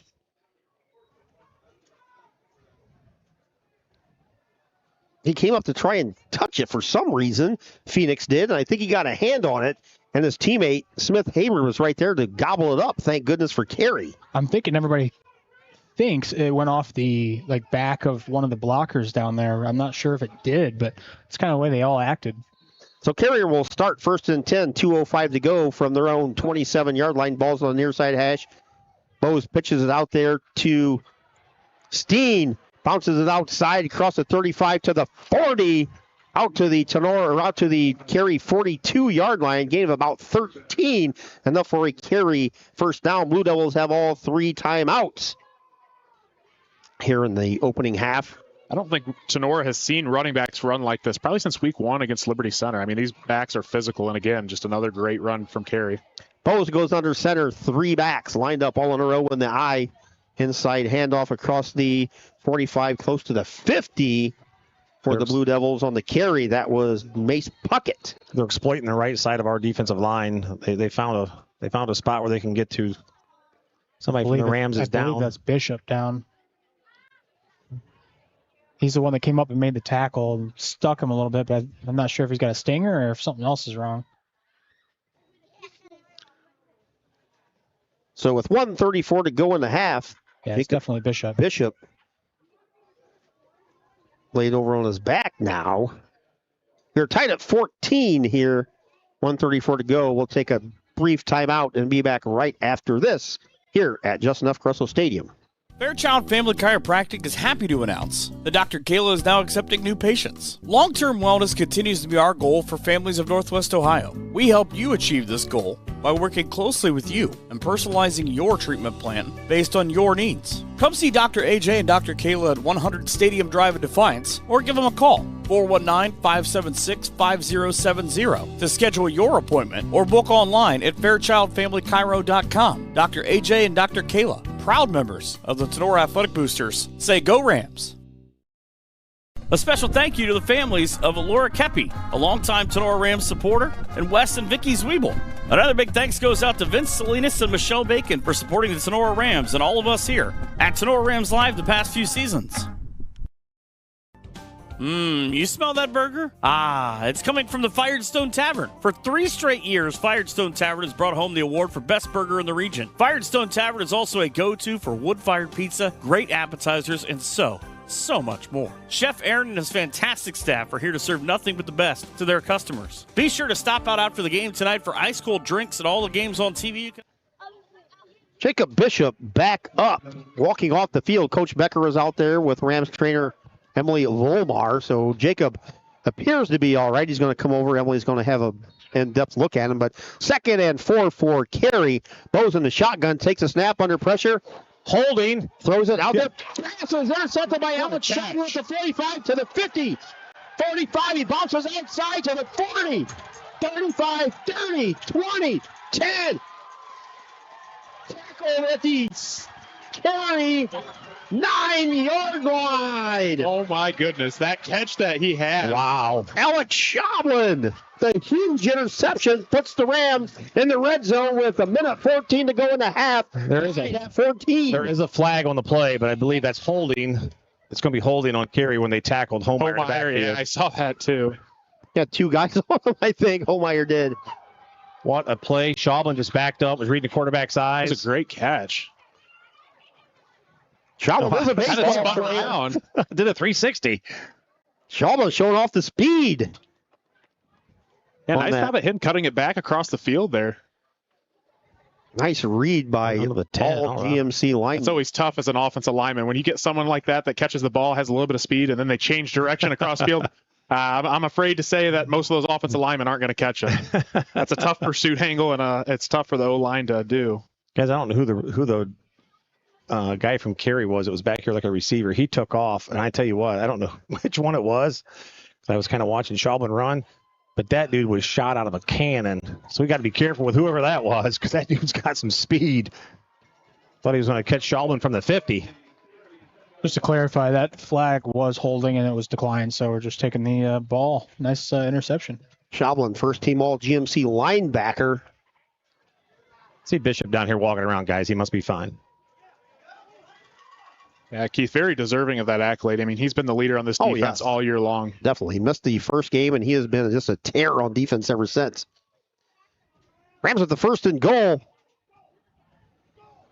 Graziani Flag goes flying. Graziani with the handoff. Gets down to the 1 yard line. We'll see what the flag is, but it's probably going to be a hold on the Rams. Yeah, Initial call is a hold. Every time we get the ball, guys, it's first down. We always end up with second to first and 20. So you were just talking about that. Logan was saying something about that. Every time it seems like we have a big play, the next one is a false start or a holding or something. We're always starting behind the sticks. That's so frustrating. That's a big play, and the ball was at the half-yard line down there because Dominic did a nice job running the ball there. Rams have 3 timeouts remaining. The holding penalty takes the ball back to the Carey 20. So it'll be first and goal from the Carey 20-yard line. Ball's on the far side hash. Another thing is Jacob Bishop is a huge part of the Rams offense as well. Rams have 3 receivers far side, no receivers near side. Replogle in the backfield. Cooper takes the handoff, hits the line of scrimmage, bounces it outside. Maybe got a yard on the carry. It's going to be second down and long, second and 19. Now they actually spot it right at the 20, so it's going to be second and 20. No gain on the play. And guys, the other thing we got to worry about here is the Rams is get the ball in the end zone because Jacob's over here getting his foot taped up, and you got to make sure he's just coming off getting injured on the field. Yeah, I don't want to have to rely on him for a field goal. He's actually over here warming up right now. Well, he looks fine. Farrell takes the snap, straight back drop, feels the pressure, throws it out there. Ball's caught by Trenton DeLarber, and he is absolutely lit up out there by Dash Puckett. Another big loss. Guys, once again, only brought 3 and still got pressure on Owen Farrell. Flag? Timeout. Loss of about 5 on the play, maybe 4. It's going to be third and goal from the Carey 24-yard line. Again, the Rams had the ball down to about the half-yard line on the Graziani carry. I guess there was 4. Tied at 14 here, 24 seconds to go in the half. Winner moves on to play next week. More likely will play at Patrick Henry. Patrick Henry with a 28-0 lead over the Evergreen Vikings. A little bit of a score update from around the area. Napoleon looking good, 33-0 over Clearview. So they're going to be moving on. Looking at Defiance, where they go. They're up 24-0 over Bowling Green. So another one. Liberty Center 44-0 against Utica. Patrick Henry 28-0. Columbus Grove 28-0. So Defiance 24-0. That's Defiance awesome. winning Awesome. 24-0 is awesome. So all first-round games have gone as according to schedule for the most part. And this one here is pretty much according to schedule. We're tied at 14, 24 seconds to go in the half. Rams have a third and goal now. Graziani's lined up as the quarterback. Farrell dashes out to the receiver on the near side. Graziani takes a snap. He's going to run it straight ahead. Dom gets down to the 20-yard line. It's going to be fourth and goal from the Carey 20. So Bishop will come out for about a 37-yard field goal attempt. Rams are going to let the clock run down to about 4 or 5 seconds and take a timeout. So the Rams take a timeout with 1 second on the game clock. So Bishop will come out for a end of half field goal, basically. Falls a little bit closer to the far side hash, so Jacob will have to angle it just a little bit inside on this. We're going to call it a 37, maybe 38-yard field goal attempt, depending on where they line up here. Yeah, I'm going to guess it's probably going to be about a 38-yarder. But the Rams had the ball down to the half-yard line on the first and goal carry by Dominic Graziani. A holding penalty marks it back to the 20. And then we ran the ball twice. I don't know. Ran the ball twice up the middle of Carey. That's very stout up front. Yeah. So the Rams kicker, Jacob Bishop, comes trotting out. His plant foot is the one they were working on when he was injured. It's all wrapped up, as you can tell in white right here. Seen him practice a couple times down here on the sideline. He looked just fine, so we'll see. Bishop, first team All-GMC, is a field goal kicker as well. Probably one of, if not the best kickers in the area. Graziani on the hold. Bishop approaches it. Jacob's kick, high enough, long enough, and it's good! Jacob Bishop with a 38-yard field goal puts the Rams on top. 17-14 as teams head to the locker room. Replay. Well, guys, they're carrying Jacob Bishop off the field right now. It's not good. Hopefully he's all right. So Bishop gives the Rams a 3-point lead at the half. We'll take a couple-minute timeout, and we'll be back here on Tinora Rams Live with the Rams leading the Carey Blue Devils 17-14. Is that Coach Helton or Coach Becker? Coach Helton, I believe. Just grabs Jacob and going to carry him into the locker room. So we'll be back right after this timeout from our fantastic sponsors here on Tinora Rams Live, with the Rams leading by 3 at the half, 17-14. You smell that burger? It's coming from the Firestone Tavern. For 3 straight years, Firestone Tavern has brought home the award for best burger in the region. Firestone Tavern is also a go-to for wood-fired pizza, great appetizers, and so much more. Chef Aaron and his fantastic staff are here to serve nothing but the best to their customers. Be sure to stop out after the game tonight for ice-cold drinks and all the games on TV you can ask for. Located at 211 Carpenter Road at the Eagle Rock Golf Course. In a hurry? Give Firestone Tavern a call at 419-785-4015. Online ordering is also available at FirestoneTavern.com. Firestone Tavern wishes the best to the Tinora student athletes. Local farmers, do you need the best crop insurance in the area? If so, Hall Crop Insurance is here to help. Contact Agent Chad Hall at 419-576-6140 for all of your crop insurance needs. Underwriter Nikki Geisinger is also available to assist at 866-341-2767. The staff at Hall Crop Insurance takes pride in their ability to serve their customers. If you need to talk to an agent or have questions about your policy, please give Chad or Nikki a call. Hall Crop Insurance wishes the best to all Tinora teams this season. Higby Embroidery of Defiance offers custom screen printing and custom embroidery to local high schools and individuals from all areas. Connie Higby and her staff have been serving and supporting Tinora High School as well as the Tri-County area since 1999. From throws to t-shirts to school jackets and much, much more, Higby Embroidery is here to serve your custom needs. Higby Embroidery also offers custom artwork if it is needed to complete your project. Higby Embroidery is located at 1940 East 2nd Street, right here in Defiance, Ohio. Contact them at 419-428-3000 or visit them online at higby.com or Higby Embroidery on Facebook. If you are looking for a customizable item, Higby Embroidery is your place. Higby Embroidery, a proud sponsor of the Tinora Rams Live Player of the Game Award.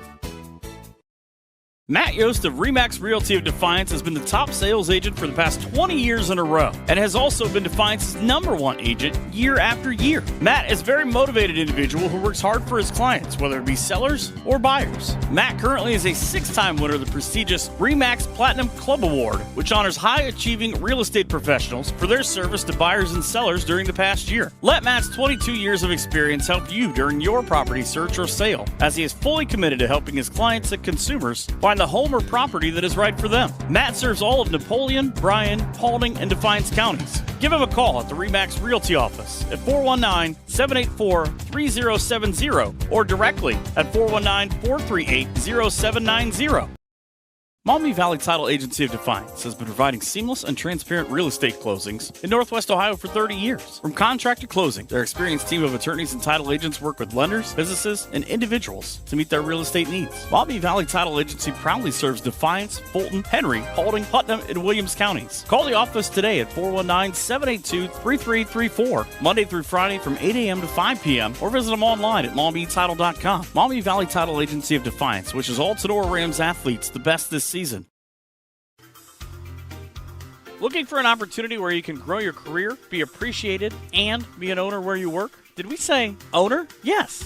MEC is an employee-owned company that is highly involved and actively supports the communities in which our facilities are located. Mayville Engineering needs you. MEC is an employee-owned business where our focus is our customer success and has been named the nation's #1 fabricator for 12 consecutive years in a survey published by the Fabricator magazine. Join the MEC family today. Full and part-time positions are available. $1,000 sign-on bonus, 401k, vacation and holiday pay, a gain-sharing program, employee stock ownership, medical, dental, and vision insurance, short and long-term disability, and shift premium for second and third shift. Visit our website at mecinc.com. Click on careers or visit the 21 Seneca Street lobby at their Defiance location.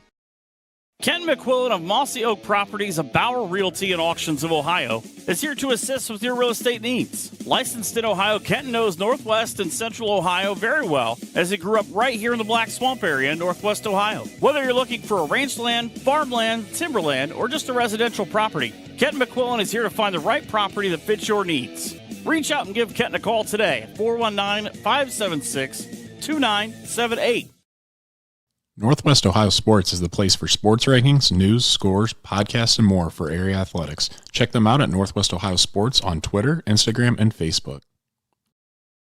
Okolona Tavern, located in downtown Okolona, is the home of the famous Okie Tavern Wings. Stop in after the game and get some delicious wings, burgers, fries, onion rings, and enjoy an ice cold beverage while talking about the game. Hours of operation are Tuesday to Sunday, opening at 4 p.m. Check out the Okolona Tavern on Facebook for a menu before you head out. Mexican food specials every Thursday and Sunday. The Okolona Tavern, a proud supporter of the Tinora Rams.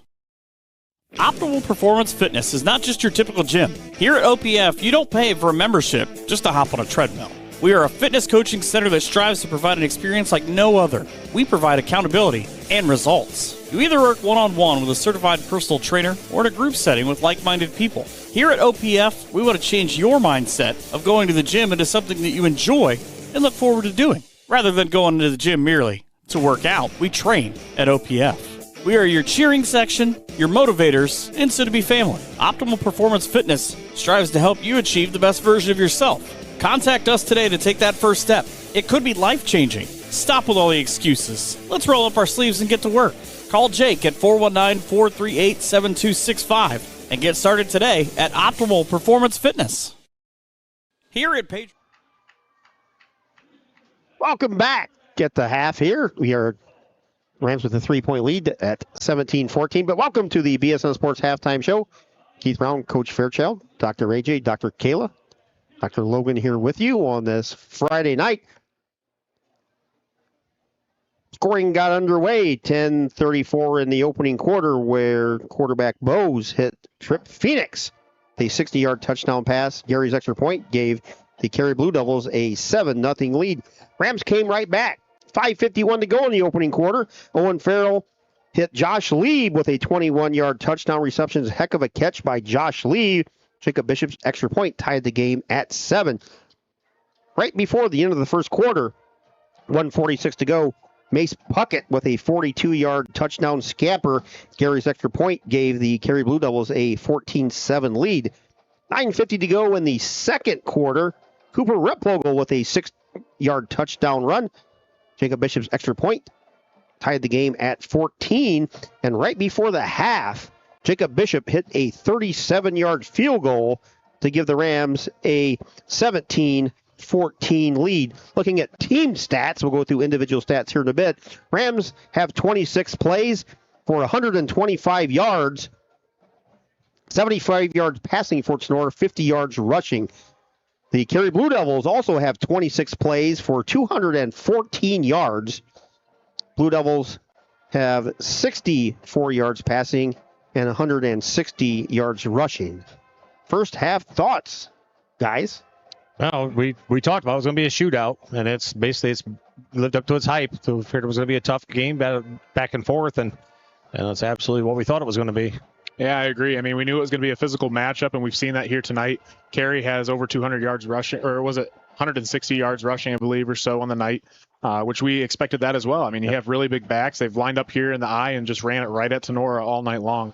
On the flip side, Tenora's done good at getting turnovers. 3 turnovers that they caused from Carey. Yeah. A couple fumbles and an interception too. But the only thing that's killing Tinora is they're just not capitalizing off those turnovers. You know, that Alex Schaublin interception that he had, he returned it all the way down within their own 20-yard line, and they don't come up with a touchdown. So that's just hard to handle there if you're Tinora. So, big penalty, just big penalty that killed that as well. So I think if they can continue to cut down the penalties and maybe establish that pass game a little bit more. Carey's been only rushing 3 defenders for most of the night, and they're dropping everyone back into zone coverage. They're daring Owen Farrell to throw the football, which we know he can. But I mean, we got to scheme up a couple different things on offense to help him out and put him in a better position to succeed, I think, in the pass game in the second half.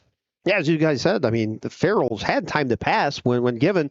He is just 5 of 11 for 75 yards, probably his lowest completion percentage in a game since he took over a starter week 4, just 45% for Owen Farrell. Cooper Replogle has 7 carries for 28 yards in that touchdown. Devin Llewellyn has 2 carries for 17 yards. And Dominic Graziani has 3 carries for 7 yards. As we said, ran the one down basically to the half-yard line with about a minute and a half to go, and that was negated by a penalty. Dylan Shively has 2 catches for 54 yards. Josh Lieb, 1 catch for 21 yards in that touchdown. And that's it for the Rams as far as kicking, or for receiving. For kicking, Jacob Bishop, perfect in his extra points, 2 for 2, and had that 37-yard field goal right as time expired. It's another thing, too, in the second half. How's it going to play out with Jacob Bishop being injured? Right. Coach Helton was literally carrying him off the field. So, Yeah. I mean, he's been a staple in the special teams unit all year long, punting, kicking. I mean, that's a huge threat to have off. I mean, luckily he was able to hit the 3-point field goal here at the end to put us up by, what's the second half going to bring? Yeah, the Rams get the ball to start the second half, so it'll be interesting to see what happens. Hopefully Jacobs be okay. They get in there, get him retaped, maybe taped up a little bit better, maybe. Looked like it was an ankle injury, not a knee injury, thank goodness. Left ankle. But he is a big part of the Rams' defense and offensive sets. Correct. So it's a huge loss if Bishop is not unable to continue. Let's hope that Jacob can come back out of the locker room. The bad thing is, you're going to go in there and set for 20 minutes, That's and the big thing that was can concerning swell me. up. So I mean, honestly, if I'm Jacob, go in there, get on the bike a little bit, keep that ankle moving, because the last thing you want to do is sit and everything gets tight and stiff on you. Yeah. I'm sure Emily's in there with Jacob, and they're probably doing exactly that, as Logan said. Who would know, him and Dr. AJ? But looking at the stats for Carey Blue Devils for the rushing attack, Mace Puckett has 6 carries for 61 yards. Eli Steen has 9 carries for 63 yards. Kyler Bowes, 3 carries for 22. And Dash Puckett has 4 carries for 14 yards. At the quarterback position, Kyler Bowes is 3 of 4 in that touchdown pass to Trip Phoenix. And Trip Phoenix has that 1 catch for the touchdown. And the other reception, which I don't have my second page of my roster, was a completion for 3 yards. But exciting first half, kind of a higher scoring first half than what we thought. 17-14 Rams lead. And we'll be back. Well, actually, let's go to our BSN Sports halftime report scoreboard, give you some scores from around the area. Here, as we said, 17-14 Rams lead over Carey. Eastwood all over Archibald, 41-0. All these scores will be at the half. Bluffton over Paulding, just 14-0 there. Patrick Henry 28, Evergreen nothing. Columbus Grove 35, North Baltimore nothing. Fairview 35, Woodmore 3. Ottawa Glandorf on the road. Titans with a 7-0 lead at Galleon. Ada 14, Lipsick 12. Macomb 14, Eden nothing. That's maybe a little surprising score to some around the area. Eden having no points at the half. Delta and Norway are tied at 21. Napoleon all over Clearview 40-0. Liberty Center 51. Crazy. Utica nothing. And Mohawk 21, Edgerton 7. All those scores at the half. Here it is 17-14 Rams with a 3-point lead. The Rams will get the ball at the start of the second half. We'll take a little bit of a timeout here. Thank our fantastic sponsors here on Tinora Rams Live. But we appreciate you for watching us on YouTube tonight, or if you're listening in your car, we appreciate that as well. So we're going to thank our fantastic sponsors who make this possible. And we'll be back with second half action in about 10 minutes. Here at Patriot Outdoors Hunting, we are driven by one single goal: to show support to military service members through the therapy of the outdoors. Patriot Outdoors Hunting is a nonprofit organization dedicated to helping America's service members after their time on the battlefield has ended. One of the ways we help these brave individuals is through the therapy of the outdoors. If you are a veteran or know a veteran who would enjoy an outdoor experience, please share their name and contact information with us. Patriot Outdoors also invites all veterans to register with us. Each month, we will pick winners of Patriot's outdoor gear, as well as notify veterans of upcoming events. Registering with us will also enter you into our Hunts of a Lifetime each year. These trips include deer, turkey, and wild boar. To help fund a veteran on an excursion or to donate a product or service to allow more veterans to take part, please contact us at patriotoutdoorshunting@gmail.com or call Jeremy at 419-579-0427. Patriot Outdoors Hunting, connecting veterans with the outdoors, home of the free because of the brave. Are you tired of losing money on your 401k or other retirement accounts? Well, you're not alone.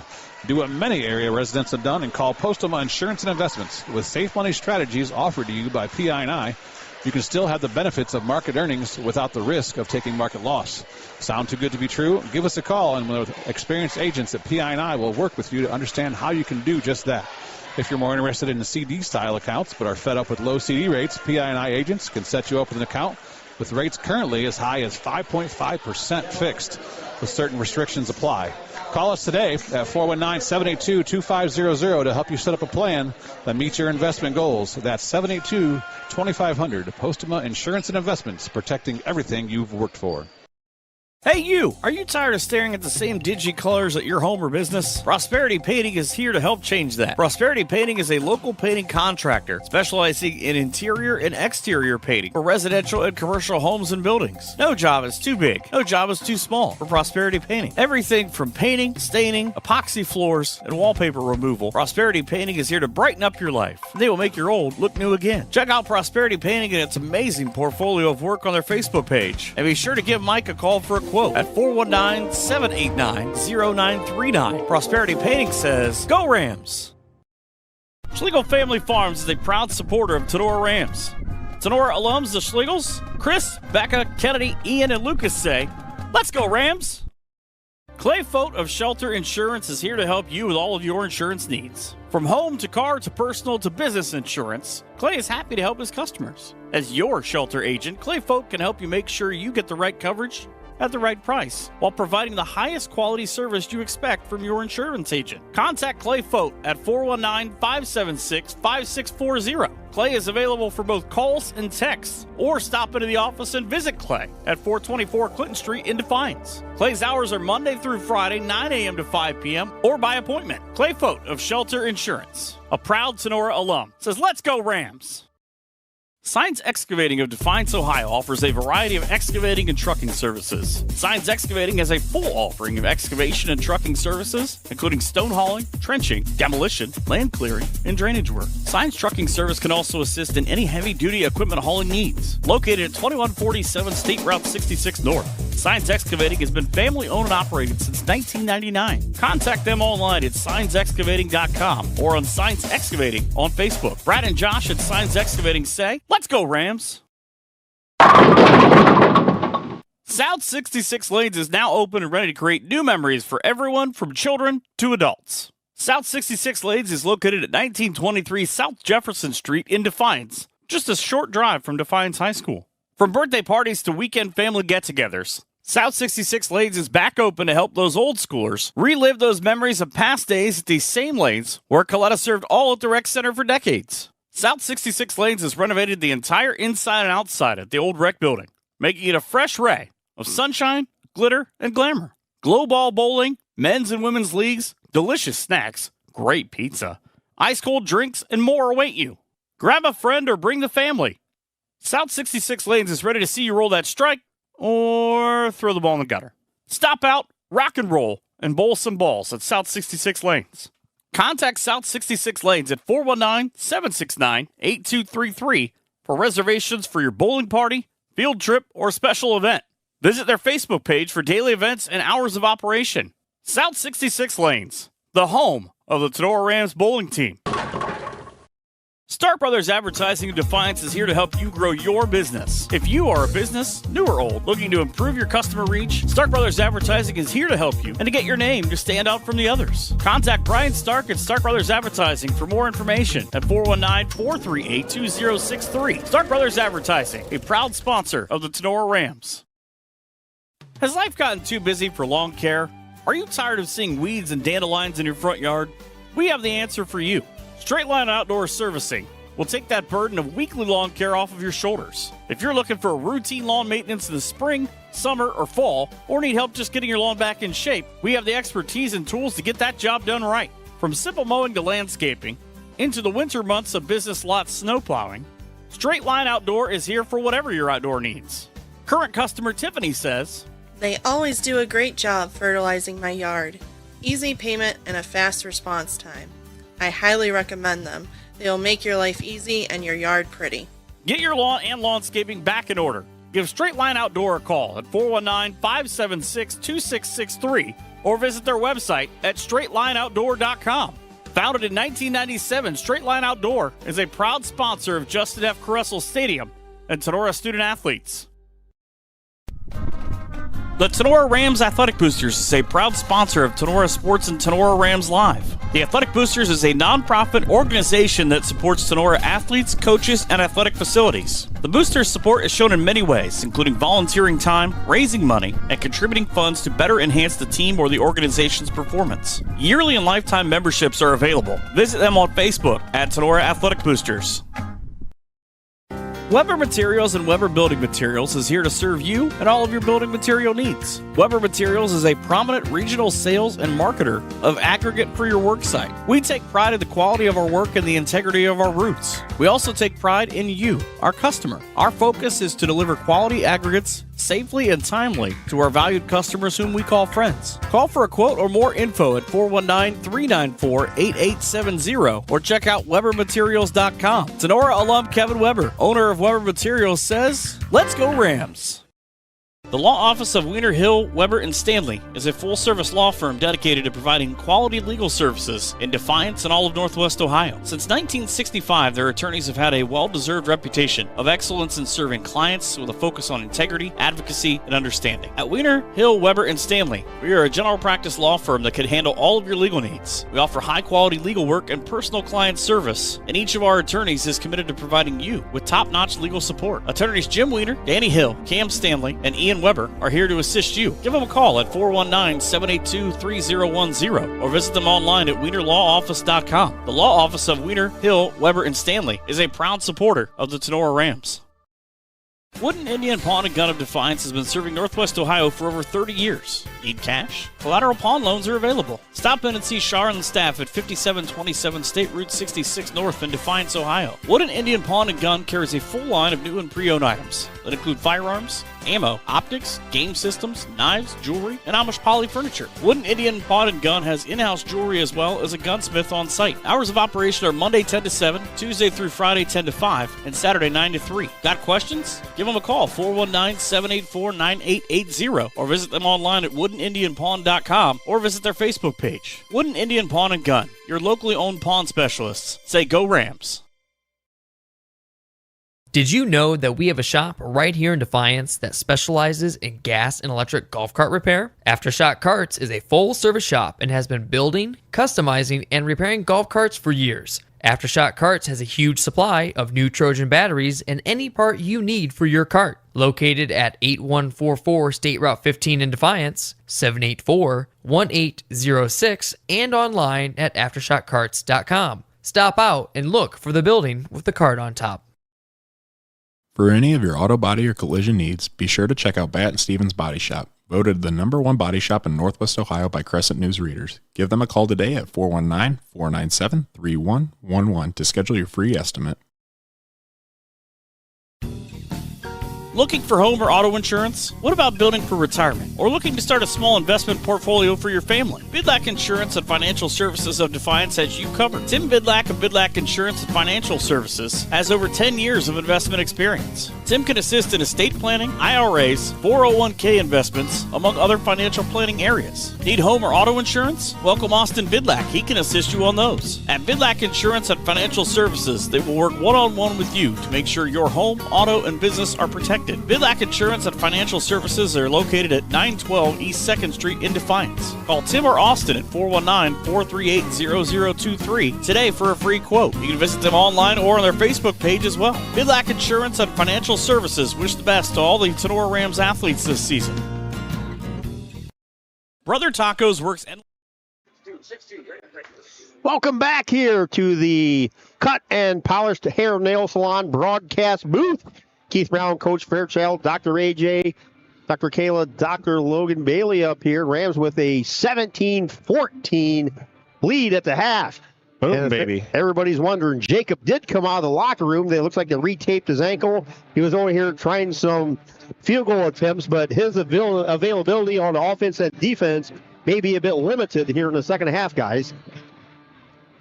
But he did come out on his own. He just had a slight limp to his left ankle, which was injured on that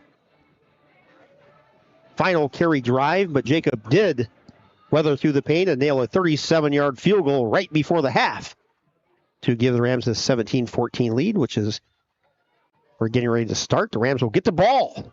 Start the second half. I'll tell you right now, it's going to be an exciting second half. If it's anything like the first half. But I think my key to the second half, Keith, we just talked about it off air, is the Rams are going to have to get Dominic, especially if Jacob's not able to go offensively.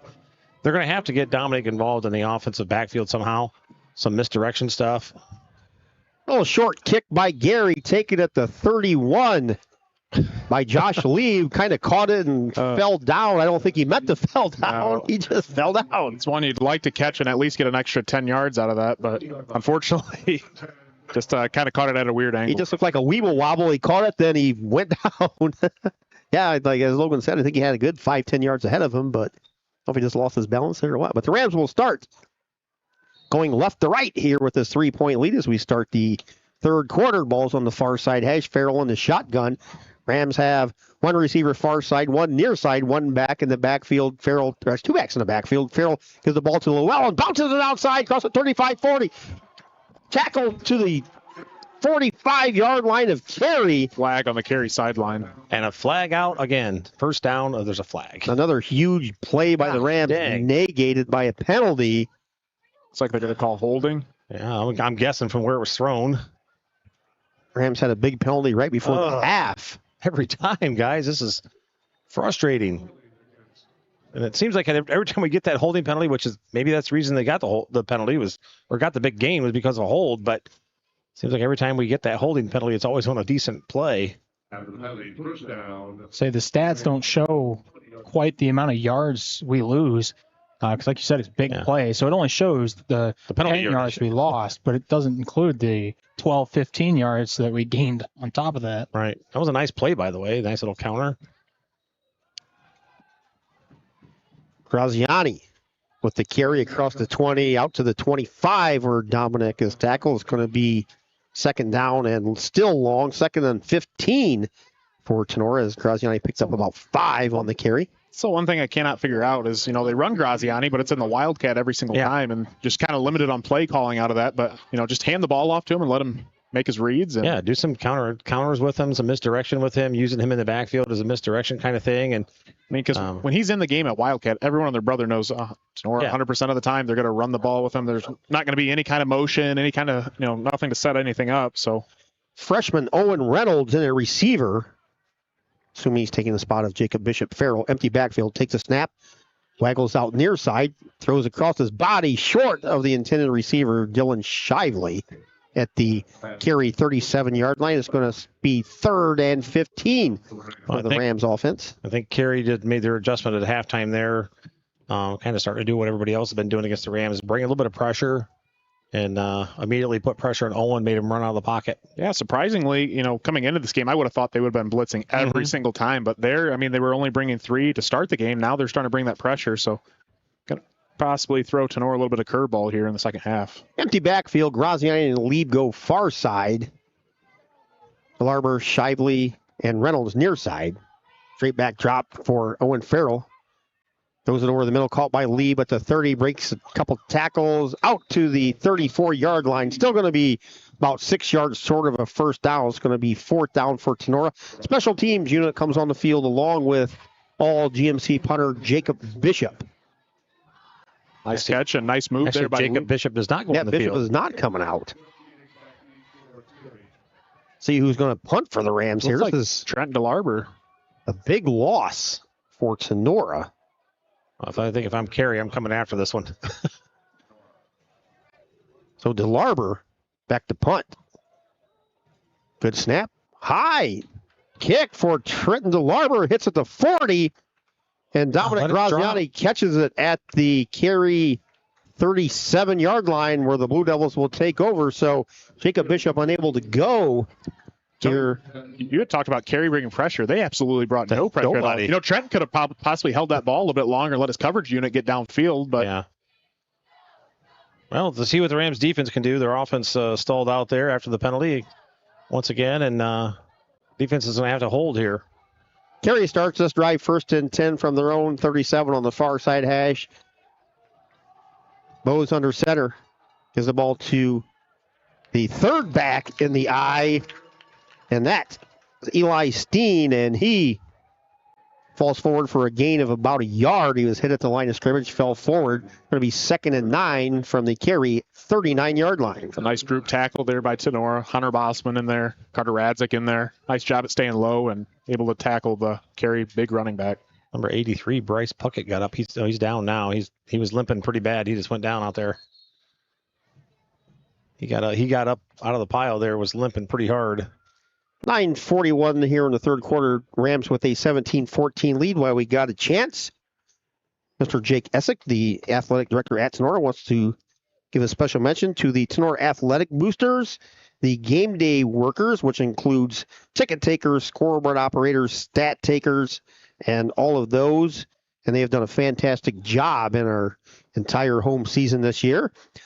Good luck to the Lady Rams volleyball team who plays New Bremen tomorrow at 2 at Fostoria. So make that hour trip. Support the Lady Rams. If they win, they will head to the state Final Four.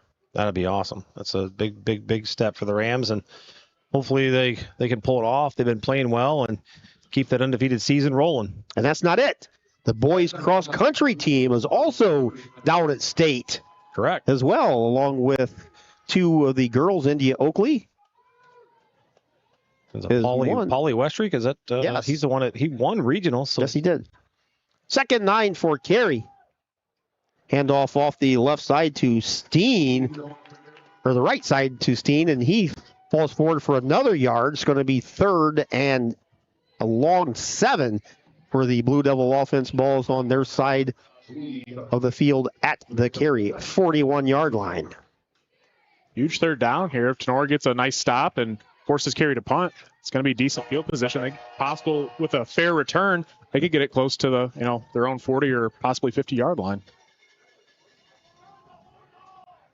This is a big 3rd down for the Rams defense here. Ball's close to the far side hash. Shotgun formation for Carey. 4 receivers set.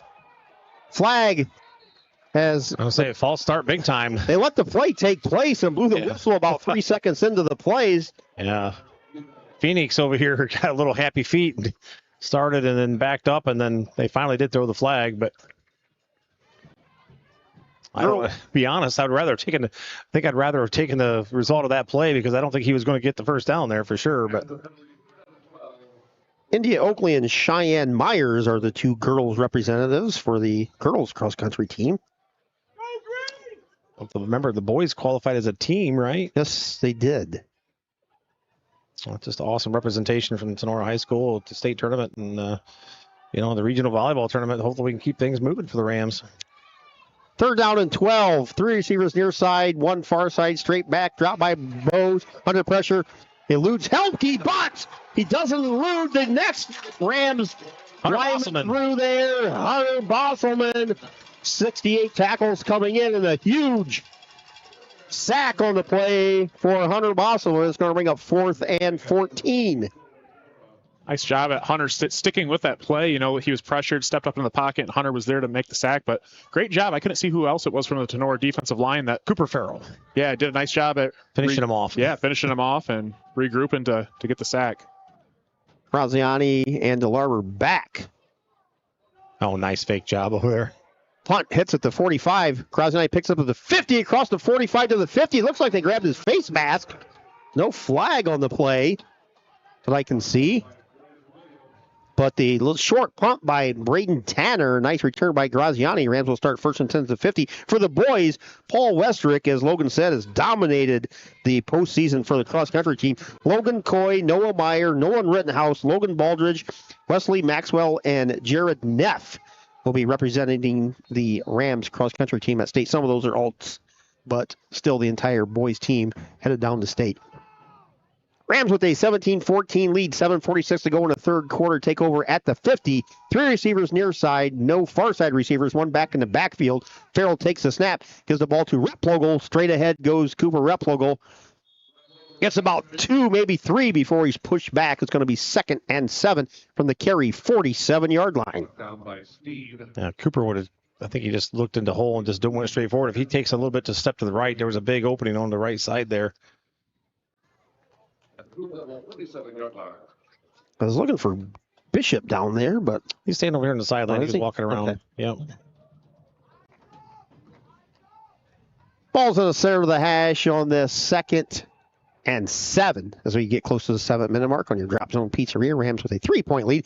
Farrell's split backs, gives the ball to Replogle. Replogle across the 45, maybe got to the 44 to see where the official spot is. Took a pop there. Knocked down there. It's going to be 3rd down and 4 for the Rams from the Carey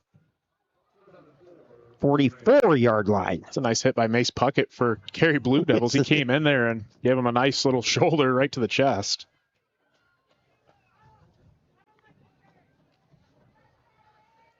Rams send Graziani, Lieb, and DeLarber to the far side. Shiley, your near side receiver, 1 back to the left of Owen Farrell on this 3rd and 4. Farrell, little swing pass out to Replogle. Replogle hit in the backfield. Loss of 1 on the play. Going to bring up 4th down for Tinora. Just didn't have the perimeter blocking out there. I believe Trent DeLarber just kind of let the defensive back go a little bit there, and unfortunately that play goes nowhere for the Rams. Yeah, the 2 people that I haven't seen really get involved in a game much is Dominic and Trenton DeLarber. We have a whistle and an official's timeout. Going to reset the play clock.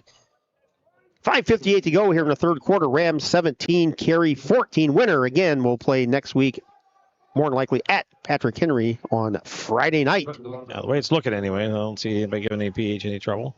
Trent DeLarber back to punt again. DeLarber has a little bit of a rush. High kick. Hits at the 20. Bounce back. Took a Carey bounce. And one of the Rams. There's a flag down. Maybe that's a Cornhusker. Homeyer touches it. I got fooled. Yeah, I see. Well, no, I guess it is Cornhusker. Referee picked it up and threw it off to the side. Only in Northwest Ohio.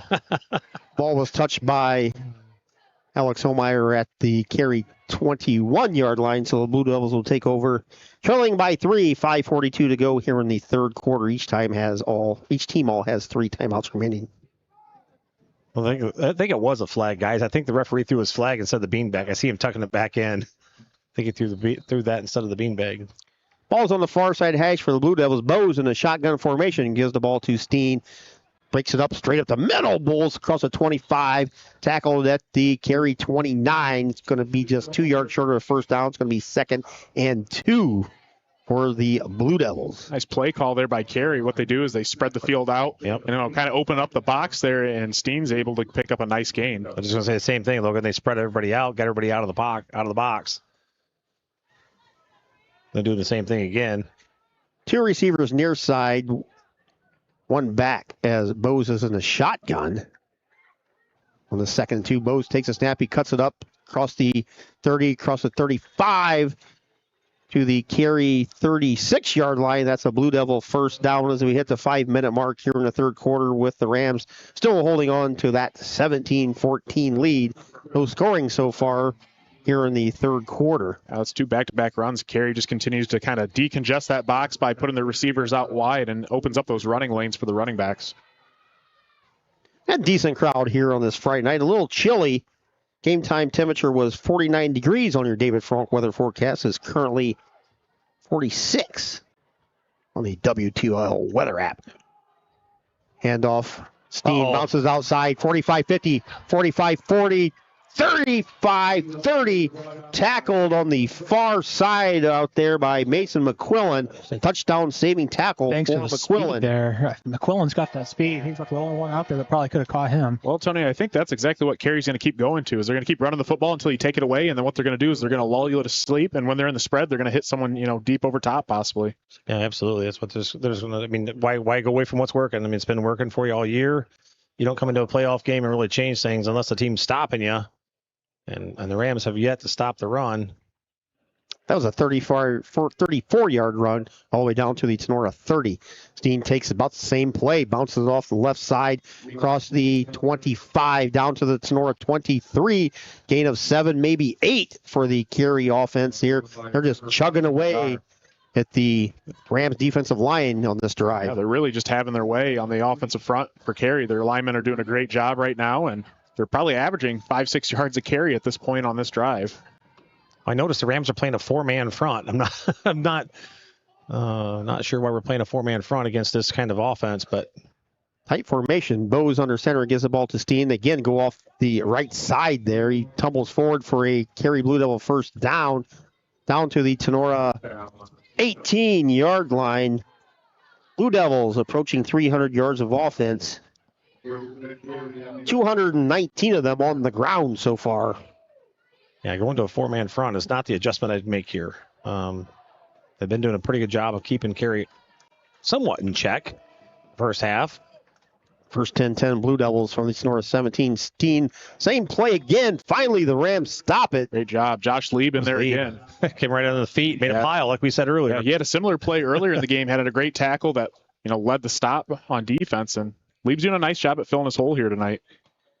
2nd and 9. About the 4th straight play that the Blue Devils have run the same exact play. Yeah, they just keep motioning tight end, and it looks like a wing over to the right side of the field, and they just keep running it to that right side of their offensive line. Stacked eye, Bose under center on the 2nd and 9. Hand off to Steen. This time he goes off the left side. Hit at the That was actually 16. That was Steen. That was Mace Puckett. Mace Puckett on the carry. Need a spotter up here for us. Yeah, I got stuffed. Not much going there. And obviously, this is I don't know. I don't know if they have a kicker that can kick this kind of field goal or not, but they do have one. I think he's 3 of 5 on the season, as long as 28 yards. That would be Nathan Gary.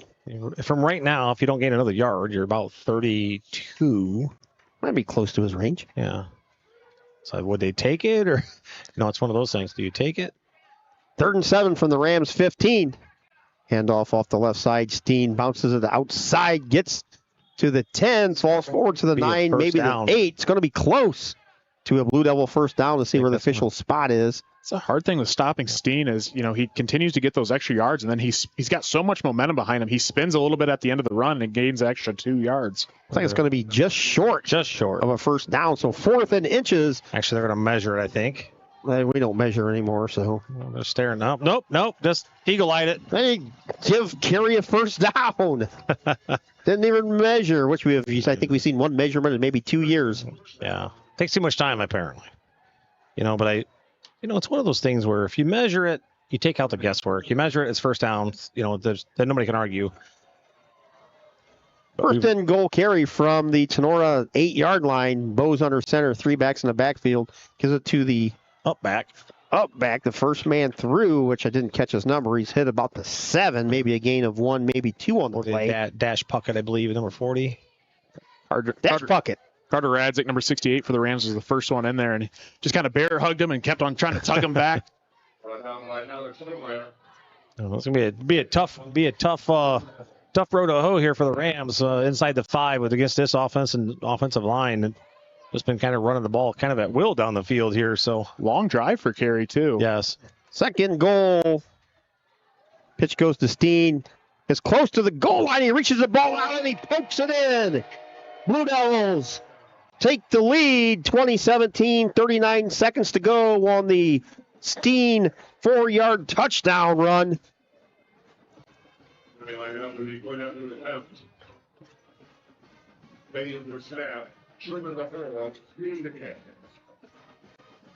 Gary on for the extra point.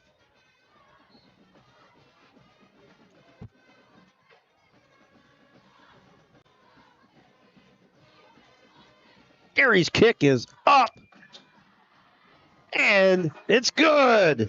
So with 39 seconds to go in the third quarter, the Carey Blue Devils have taken a 21-17 lead over the Tinora Rams. We'll be back after this timeout here on your Drop Zone Pizzeria scoreboard. Brother Tacos works endlessly with the help of their kids to bring you the best authentic Mexican food to Defiance and the surrounding areas. Brother Taco is a family-owned and operated catering service and a pop-up food vendor. No matter where we are or how we're serving, we have one goal in mind: to make you and your guests feel like family. Please call or text today at 567-344-0055. Brother Tacos is here to share their food with you.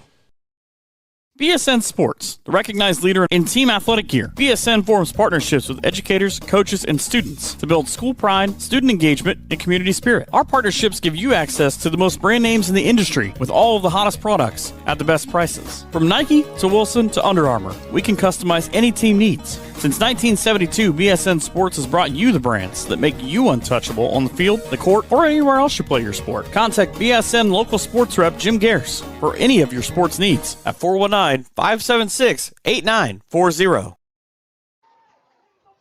They're going to do the same onside kick here. Eli Steen has given the Blue Devils a 21-17 lead. Gary, as he approaches the ball, a little push kick again. We have a whistle right as Gary kicked the ball, so I'm not sure what the stoppage of play was, but we're going to find out. Thinking at the last minute, I run Dominic Graziani over there, switch Josh leaving him. It's at the last second.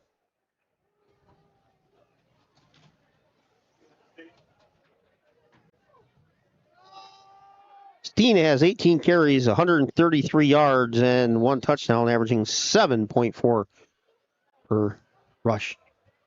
Little push kick again. Graziani catches the 30, across the 35, 40. Tackled at the Tinora 43-yard line. Rams will start in relatively decent field position as we click off the final 35 seconds here in the third quarter. Rams trail 21-17. Yeah, I guess we'll probably get one play here before the end of the quarter. Rams got to put together a little bit of a drive here. Shively, your near side receiver, Dominic Graziani, the far side receiver, 2 backs in the backfield. Brett Plogel and I think Llewellyn behind Farrell. When Farrell takes the snap, fake handoff to Llewellyn, gives it on the end around to Rep Plogel. Rep Plogel gets maybe to the 45, a gain of a yard on the play. It's going to be 2nd and 9. Could be the final play of the third quarter. We'll see what the Rams want to do here. Wayne on the tackle for the Carey Blue Devils. Again, thanks everybody for tuning in. Appreciate everybody for watching us on YouTube on this Friday night. Keith Brown, Coach Fairchild, Dr. AJ, Dr. Kayla, Dr. Logan up here. Rams look at the scoreboard. They're just going to watch it click away. And that is the end of the third quarter. We're going to head to the fourth quarter here at Justin F. Tressel Stadium with the Carey Blue Devils taking a 21-17 lead over Tinora Rams. We'll be back after this time out for an exciting fourth quarter finish coming up right after this. Clubhouse Pizza in Nay is your small-town alternative for happy food at a happy place. Featuring one of the area's best pizzas, Clubhouse Pizza in Nay will not disappoint. Wing Wednesdays, buffets on Thursday, happy hour on Friday. That's just a few of the things Clubhouse Pizza in Nay has for specials.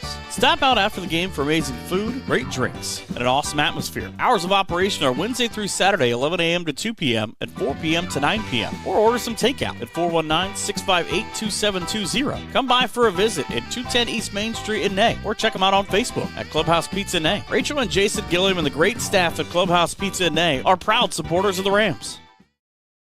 Ladies, are you looking for...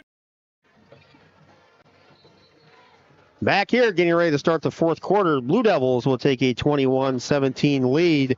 Rams will switch ends of the field. They will be going right to left. Rams will have a 2nd and 9 from their own 35-yard line. Total plays, Rams have run 34 plays for 144 yards. The Carey Blue Devils have 39 plays for 316 total yards. Yeah, that's not where you want to be, but the Rams are only down by 4. 2 receivers far side, 1 near side. That's Dominic Graziani back there. Fakes the handoff. Graziani makes a couple man miss. Gets across the 45. Falls forward to the Tinora 47. It's going to be 3rd down and 7 for the Tinora offense. Tell you what, that was a hard run by Graziani. I mean, he was running like his life depended on that.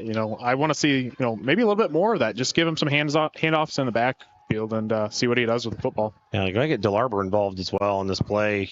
I think last week or a couple weeks ago, we scored on a little screen pass, little flare pass to DeLarber. Yeah. They're using him as a split out now. 3 receivers near side, 1 receiver far side. Farrell back to drop, fires it out there. Shively all alone, catches it 25. Takes a man miss. 20, 15, 10. Hit from behind, falls forward. He's down to the 1. He doesn't get there.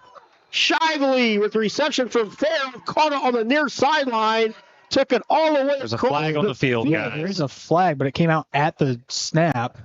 I'm not sure if somebody was in the neutral zone.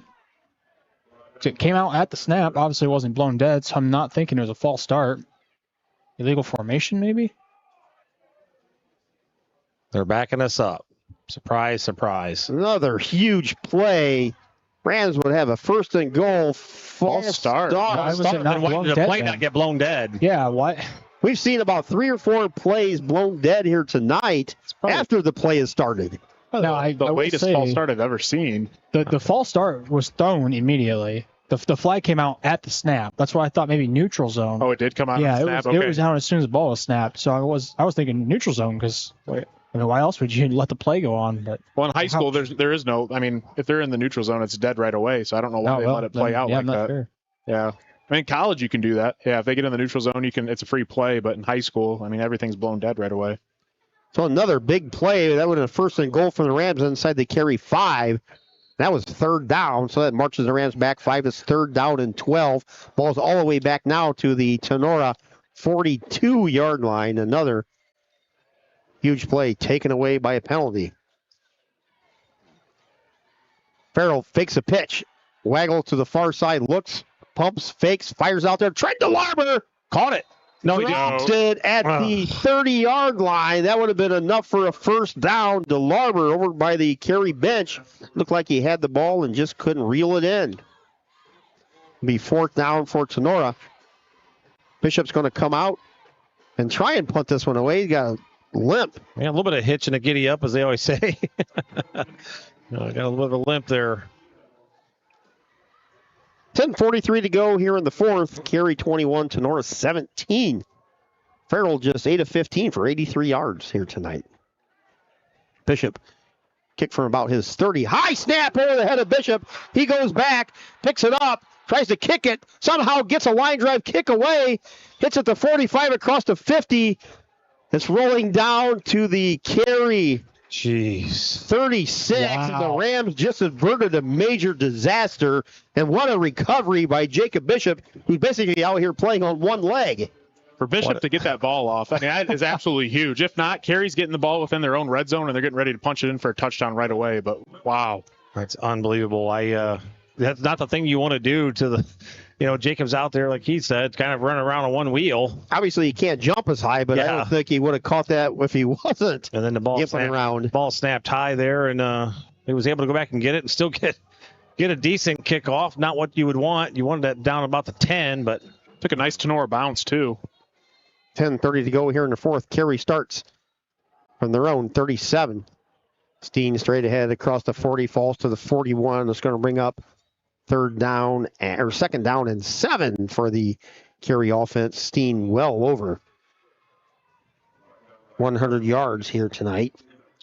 One thing I noticed, Logan, I've just been watching the last drive and that play there. The Rams are looking a little bit tired, and they're not going in with as much pop. This is a physical battle, yeah. though. I mean, like I said, I don't think they've played a team, and Keith had brought it up too, as physical since week 1 in Liberty Center. Yeah, they're getting popped, they're getting beat up, and got a couple guys out there limping around, and and Carey just keeps bringing it, And again, they're spreading it out, and they're just gonna keep running the ball. 2nd and 4, Bose takes it. Quarterback keeper over the left side of the Carey offensive line. Gain of 2, maybe 3 is going to bring up 3rd and short for the Blue Devils. The big thing is, Logan, is we're coming in for the tackle. We're letting the running backs put the pop on us instead of driving through keeping our legs moving and driving them back. Just like right there, Bose just put his head down and shoved our defender back a couple of yards. No, I agree. I mean, I think we're absorbing the hit rather than delivering the hit. Yeah, just got to come downhill with a little more force. And this is in the fourth quarter. We turned to fourth quarter. They all put their their four fingers up, like we always do. And this is where you buckle things up, and the team that's more physical and has more endurance. I mean, this is where they're going to win it. Is in the fourth quarter. Hunter Bosselman had to come out for a play because his helmet popped off on this big 3rd down. There we go. Handoff off the first down. side. That's what we were talking about, Tony, and they delivered the hit on that one. Yeah. Blue Devils. But they got the first down on that. Hit at the line of scrimmage, just enough for the first down. As Coach Fairchild said, that's Mace Puckett. See where they're going to spot it. I don't know that he got it. They already motioned first down. The officials are having a little discussion here. Are they going to measure? And I don't think he came close. He's a yard short. Well, you see the referee in the video. He's way in front of the stick. There's no way that's a first down. He is short. They're going to measure it. He's well past the stick. I can see that from here. I don't need the eagle eye on that one. Horrible spot. Plus, our yard markers are crooked, which they are not. A great job by. From here, it looks like he got here. It. Yeah, it's Straight Line Outdoor does a great job just taking over the field maintenance. I'm not really sure why they're bringing the referee from the other side.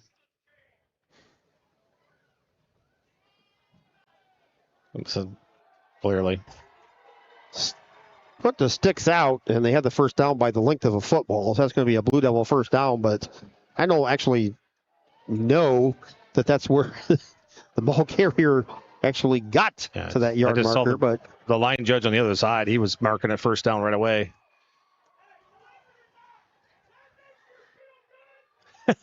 Ram fans clearly not happy. Well, at least one Ram fan in particular. One Ram fan is that's no comment. Yeah, we that's know a voice from the past. People from the Ram family know who that is. Love that man to death. Give anything to keep hearing that voice in the football stands. 1st and 10, Blue Devils from their own 47-yard line. Bose in the shotgun. Fake pitch. Keeps it. Now takes it off the left side. Gets across the 50, 45. Close to the 40th. 12-yard gain for a Blue Devil first down. It'll be hard for the Rams here, guys. Carey runs the ball very well. The clock's running, right? That's the Rams' enemy right now with being down. They need the ball back so that they can score, but Carey's putting together a drive and keeping the clock running. Macomb 21, Eden 7. The Panthers of Macomb defense limiting the Eden Bombers to just 7 points into the fourth quarter. Here it's 21-17 Carey, 8 minutes and winding on your fourth quarter Drop Zone Pizzeria game clock. Steen takes a handoff, just bowls straight ahead across the 40 down to the 35. And Carey's just chewing up the clock. Yeah, our linebackers are going to have to come downhill with a vengeance in order to stop that, because he's getting too much head of steam going before he gets to that second level, and the linebackers are going to have to come in there with just as much steam. Delta's beaten Norway now 35-28. Wow. Ball spotted at the Tinora 35 at 2nd and 4 for the Blue Devils. Bose in the shotgun, gives to Steen. Across the 30 for a first down to the 25, roll to the 23. That's another Carey Blue Devil first down. They're just wearing out this Rams defense here. Late third quarter, early fourth. I couldn't see who the Tinora defender was, but he hit him low, and Dominic. Just absolutely obliterated him and ran him over.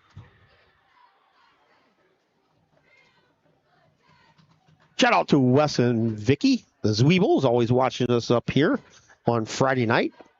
So we appreciate you guys. We miss seeing you throughout the season at various events.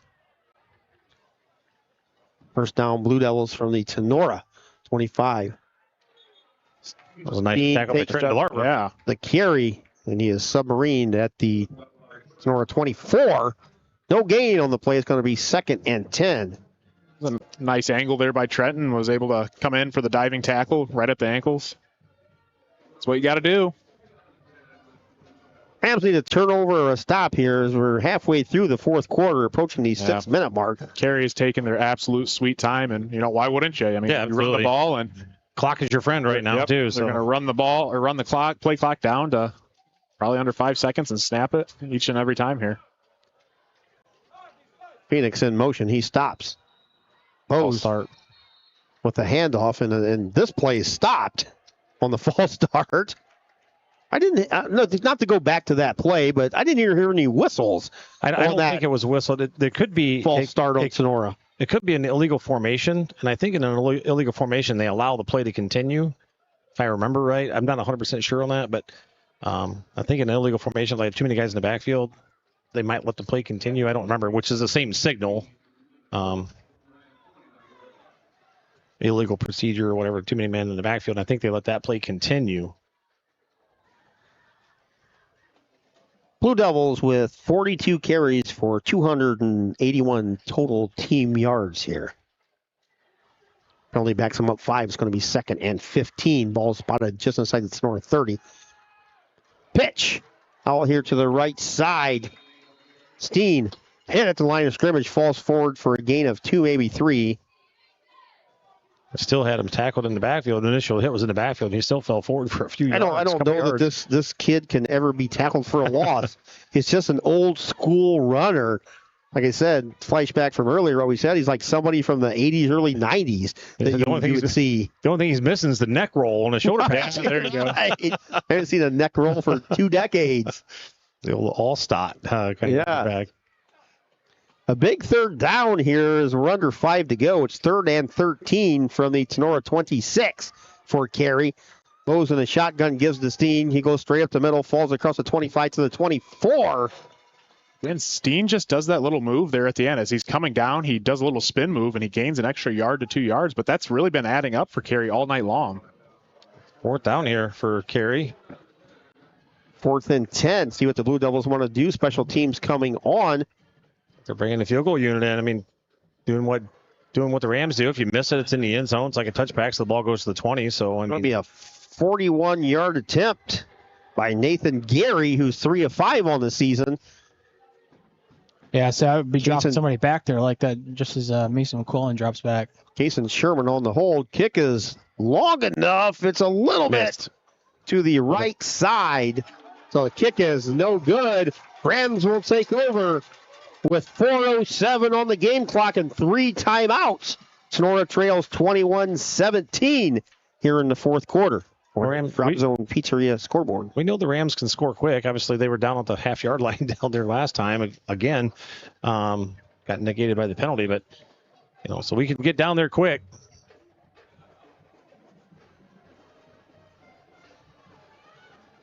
We appreciate you guys watching, Wes. Wes says, thank you for that shout out. Heck yeah, anytime. You guys are the best. Like we said, we miss seeing you guys out here throughout the Tinora sports season. So, huge drive here for Tinora as they trail by 4 on this Friday night in week 11. Week 1 of the playoffs here. Empty backfield. 4 receivers, far side, 1 near side. Farrell, straight back drop, fires it deep. Has Graziani out there. Diving catch by Graziani at the 50. Graziani laid out and came up with the catch right at the 50. First down, Rams. What a catch. Wow. That is an awesome catch, man. If that ball's on the money, Dom's probably scoring because he was out there. I mean, that was an all-out dive. What a catch.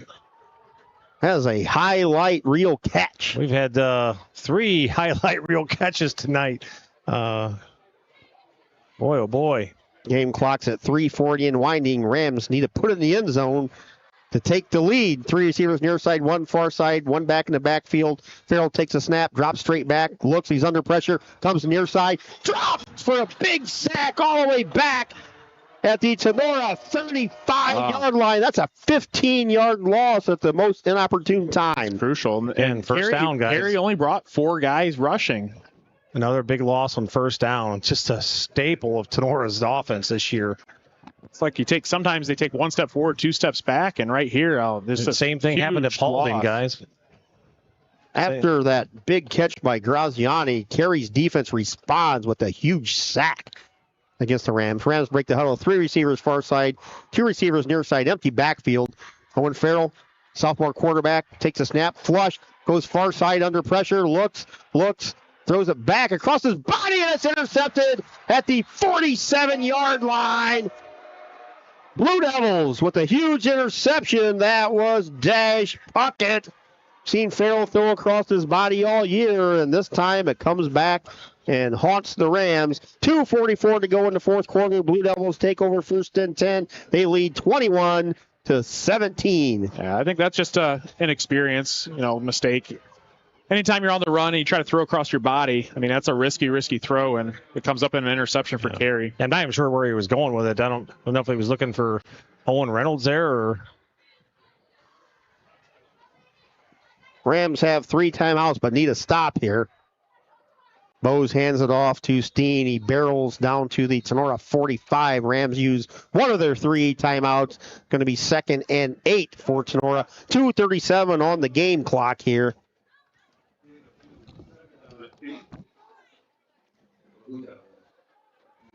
Really not much the Rams could do. They need a stop, and they're going to have to do it on this series, or this set of downs, because if Carey gets a first down, it's over, yeah. Rams basically will see their season end. And the Rams, if the Rams do get the ball, Carey's going to punt the ball away, obviously, unless a miraculous thing happens like a block, which we've seen.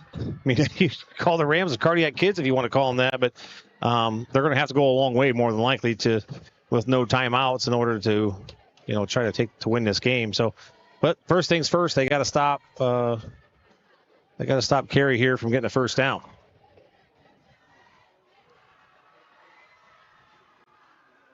Out of the timeout by the Rams, Blue Devils will be facing a 2nd and 8 from the Tinora 45-yard line, but a huge play by the Blue Devil defense. Bose goes under center. 2 backs adjust from the far side to the near side. Steen, the lone back. Bose takes a snap. End over end. Kind of flipped over by one of the Ram defenders. Bose tackled at the Tinora 42. Gain of 2, maybe 3. Rams burn their 2nd timeout. It's going to be 3rd down and 5 for the Carey offense. With 2:33 to go here on your fourth quarter clock. Again, Carey with a 21-17 lead. Guys, I'm not sure if I'm Carey here. If let's just say they don't get another yard, they get stopped. Do you try punting it? Because there's so many things that goes wrong. You know what I mean?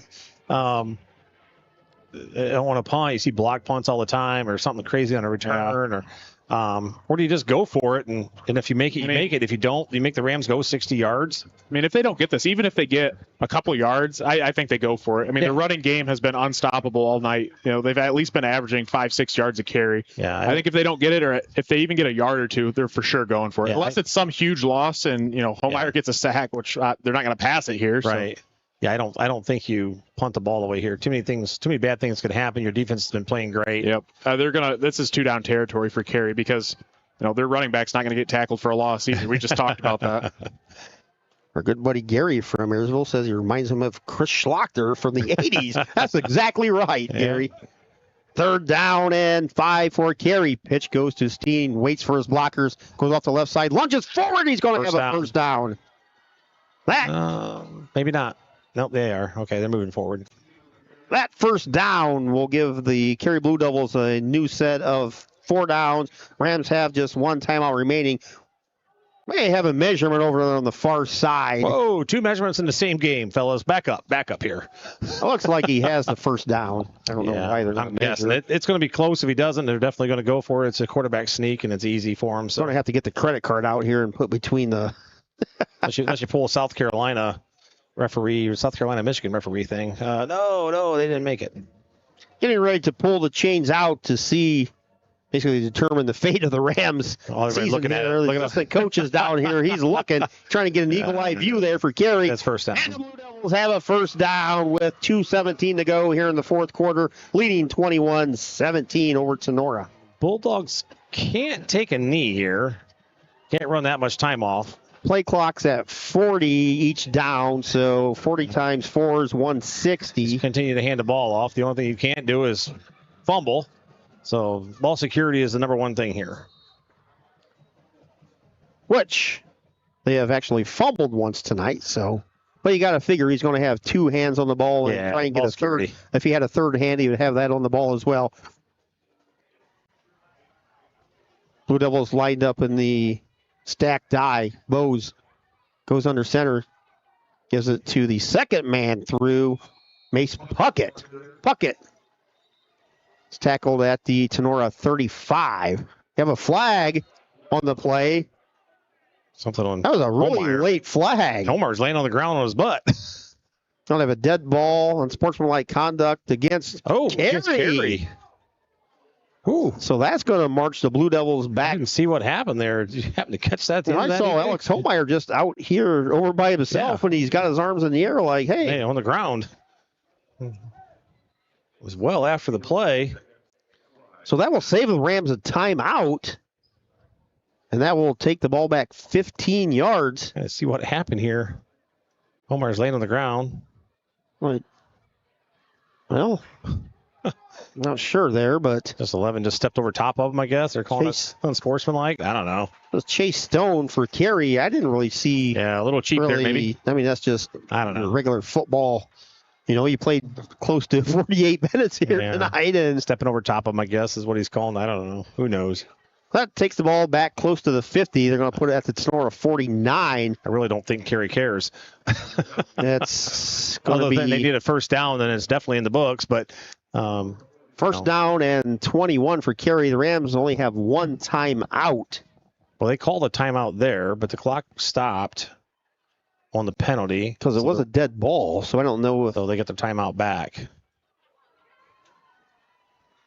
Ball's on the far side hash, 1:54 to go here in the fourth quarter. Carey with a 21-17 lead. Ball's on the far side hash. Bosey's going to throw it.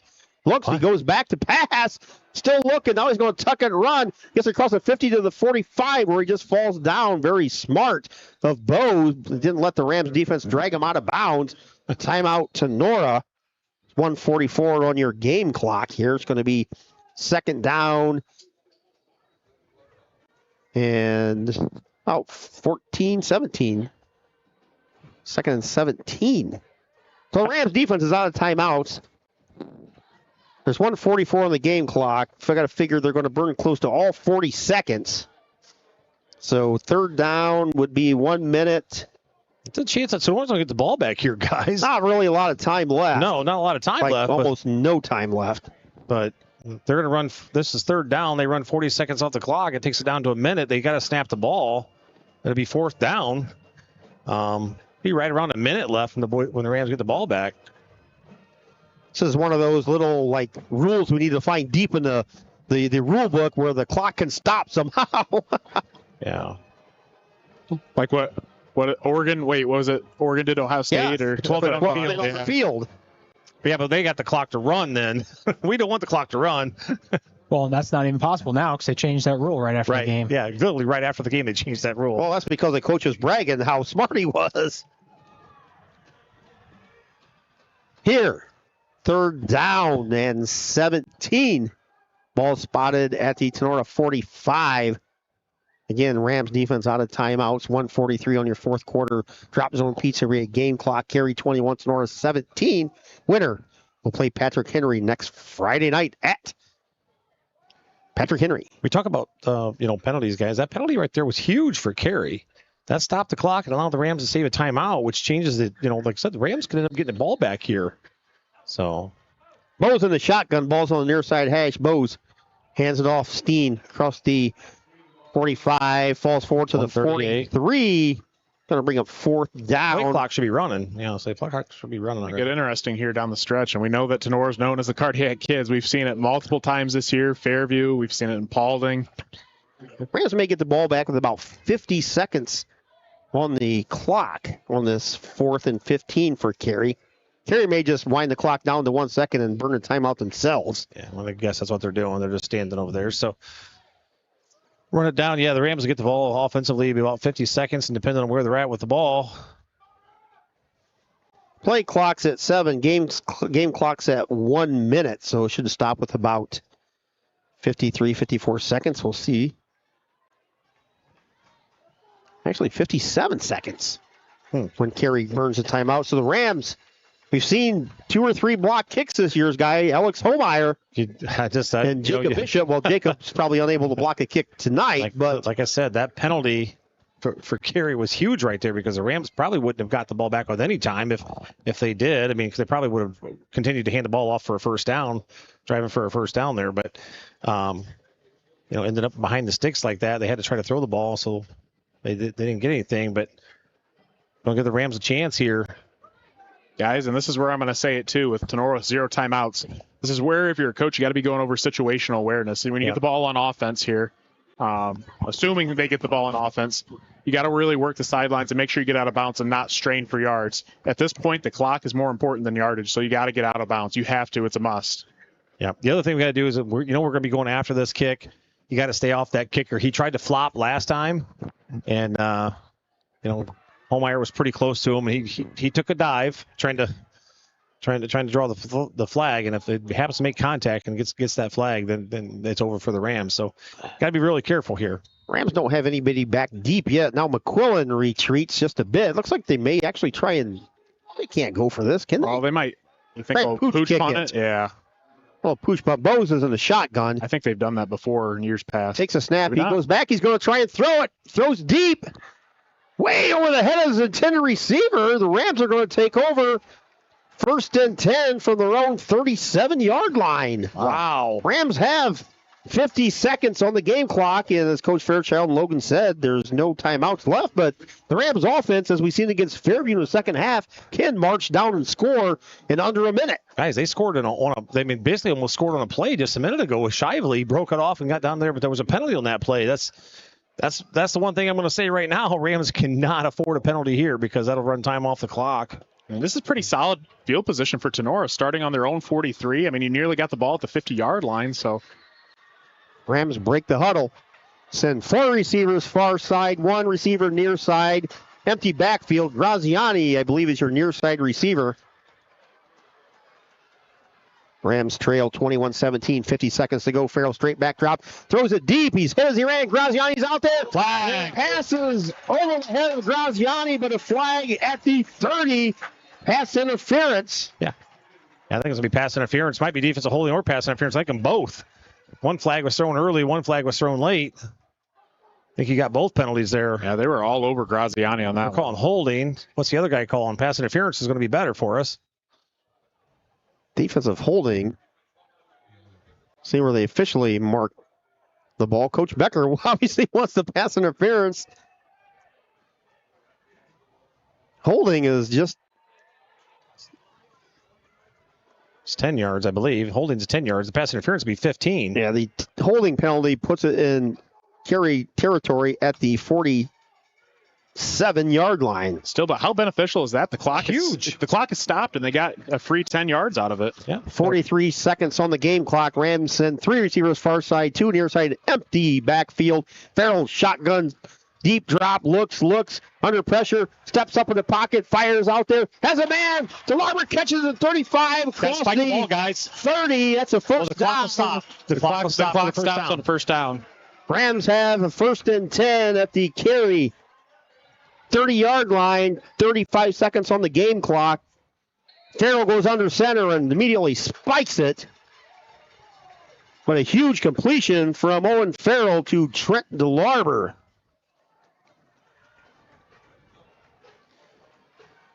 A little bit of a mistake by DeLarber there. Had some room to the sideline, run to the side, get out of bounds.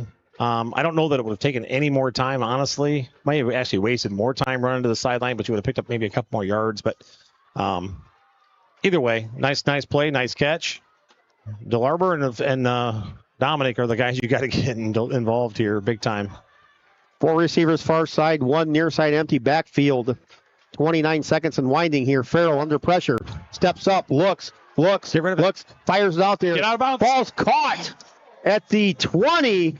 That's a freshman mistake. Yeah, that's a freshman. You got to run out of bounds. You can't spike it. You got to run it. It's 3rd down. Game clock's at 10. Farrell takes a snap and spikes it. It's going to be 4th down. Well, it's now. You're going to have to. That's where we talk about, you got to get out of bounds no matter what. You cannot strain for extra yards because that just took off 15 seconds. Yeah, that was a freshman mistake there. 7 seconds on the game clock. So basically, the Rams have maybe 2 plays, but probably 1 if they send everybody to the end zone here. We saw a similar situation. Dominic Graziani with a game-winning catch against Fairview. Guys, we've got 16 seconds on the play clock. We got to go. We don't got any timeouts. We can't afford a penalty here. Let's go. Rams still in the huddle with 8. They're racing to the line of scrimmage. We play better get set and hurry. 5, 4, 3, 2, Snap the ball. 1. Farrell takes the snap. They got a timeout. Oh, Carey takes the timeout. I'm like, there was still a second on the clock. Why would Carey take a timeout there? That Just to see the formation, I don't know. helps the Rams offense. I think so, Yeah, because they were about to get a penalty. I don't know. I don't think they had the penalty because, like I said, there was a second on the clock. But, Carey just helped them out. In my opinion, now they can scheme a little bit better and talk through what they need to have happen here. I mean, you got them 4th down and 1. If they don't, well, yeah, that's where I think this goes to benefit Tinora because absolutely. Tenora's scrambling, trying to get a play call in. They're running up to the line. They're late.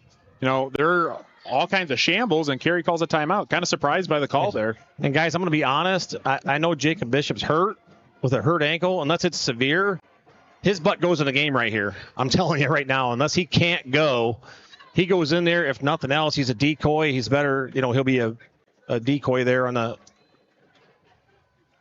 Rams down to basically 1 play. They trail 21-17. They have the ball. It's 4th down and game, basically. Ball's touching the Carey 20-yard line. Ball's on the far side hash. Saw Dominic Graziani catch one over the middle in the end zone here against Fairview.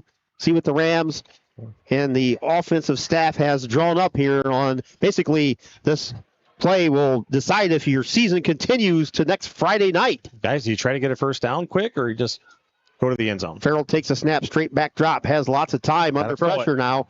Goes towards the sideline, fires it in the end zone. Back there, over the head of his intended receiver, Dylan Shively. And that is the final play of the game.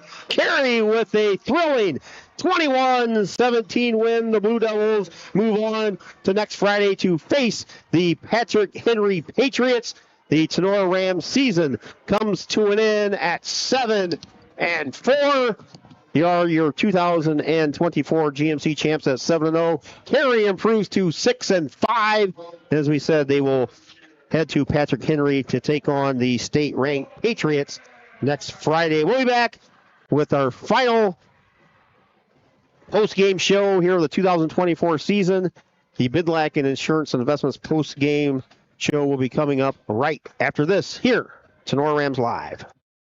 Ladies, are you looking for a new hairstyle? What about some new fancy nails? Jenny Bidlack and her fantastic crew at Cut and Polish Salon of Defiance is your local salon to get you all fancied up. Cut and Polish Salon offers a vast range of fantastic services, including haircuts, highlights, coloring, waxing, manicures, and pedicures. Please schedule a visit at their fun, relaxing salon where you are their #1 priority. Cut and Polish Hair and Nail Salon is located at 413 Hopkins Street in Defiance. Book your appointment today by calling 419-576-5087 or simply visit their Facebook page for online booking. Cut and Polish Salon owner Jenny Bidlack and her staff say, "Go Rams!"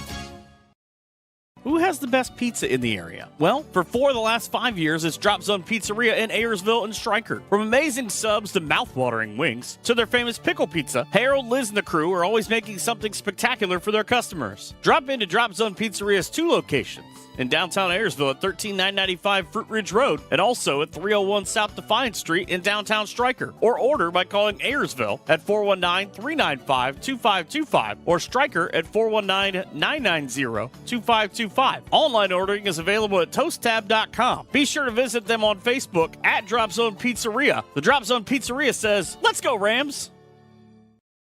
Ensign's Pub in Defiance is home of the amazing Hot Beef Sandwich and the Hot Beef Challenge. Weekday specials and ice cold beverages are also on tap at the pub. Flat Top Tuesdays, Manhattan Thursdays, Fried Bologna Fridays, and Chili Dog Saturdays are just a few of the specials. And happy hour runs daily from 4 to 7 p.m. Located at 611 Auto Avenue, Ensign's Pub is the home of great food and fun times. Call 419-785-4642 or check out their Facebook page. Ensign's Pub is closed on Sunday and Monday, but Brandon Ensign and his fantastic crew at Ensign's Pub also have the Tinora Rams on their TVs. So stop in before or after the game at Ensign's Pub for the best hot beef sandwiches anywhere.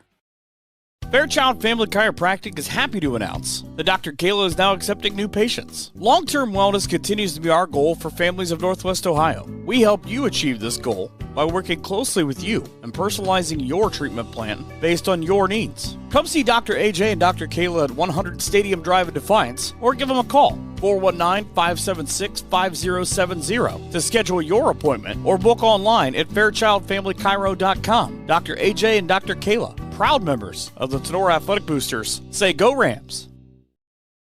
A special thank you to the families of Laura Kepi, a longtime Tinora Rams supporter, and Wes and Vicky Zwiebel. Another big thanks goes out to Vince Salinas and Michelle Bacon for supporting the Tinora Rams and all of us here at Tinora Rams Live the past few seasons. You smell that burger? It's coming from the Firestone Tavern. For 3 straight years, Firestone Tavern has brought home the award for best burger in the region. Firestone Tavern is also a go-to for wood-fired pizza, great appetizers, and so much more. Chef Aaron and his fantastic staff are here to serve nothing but the best to their customers. Be sure to stop out after the game tonight for ice-cold drinks and all the games on TV you can ask for. Located at 211 Carpenter Road at the Eagle Rock Golf Course. In a hurry? Give Firestone Tavern a call at 419-785-4015. Online ordering is also available at firestonetavern.com. Firestone Tavern wishes the best to the Tinora student athletes. Welcome back to the BSN Sports Halftime Show. Rams see their season end 21-17 to the Carey Blue Devils.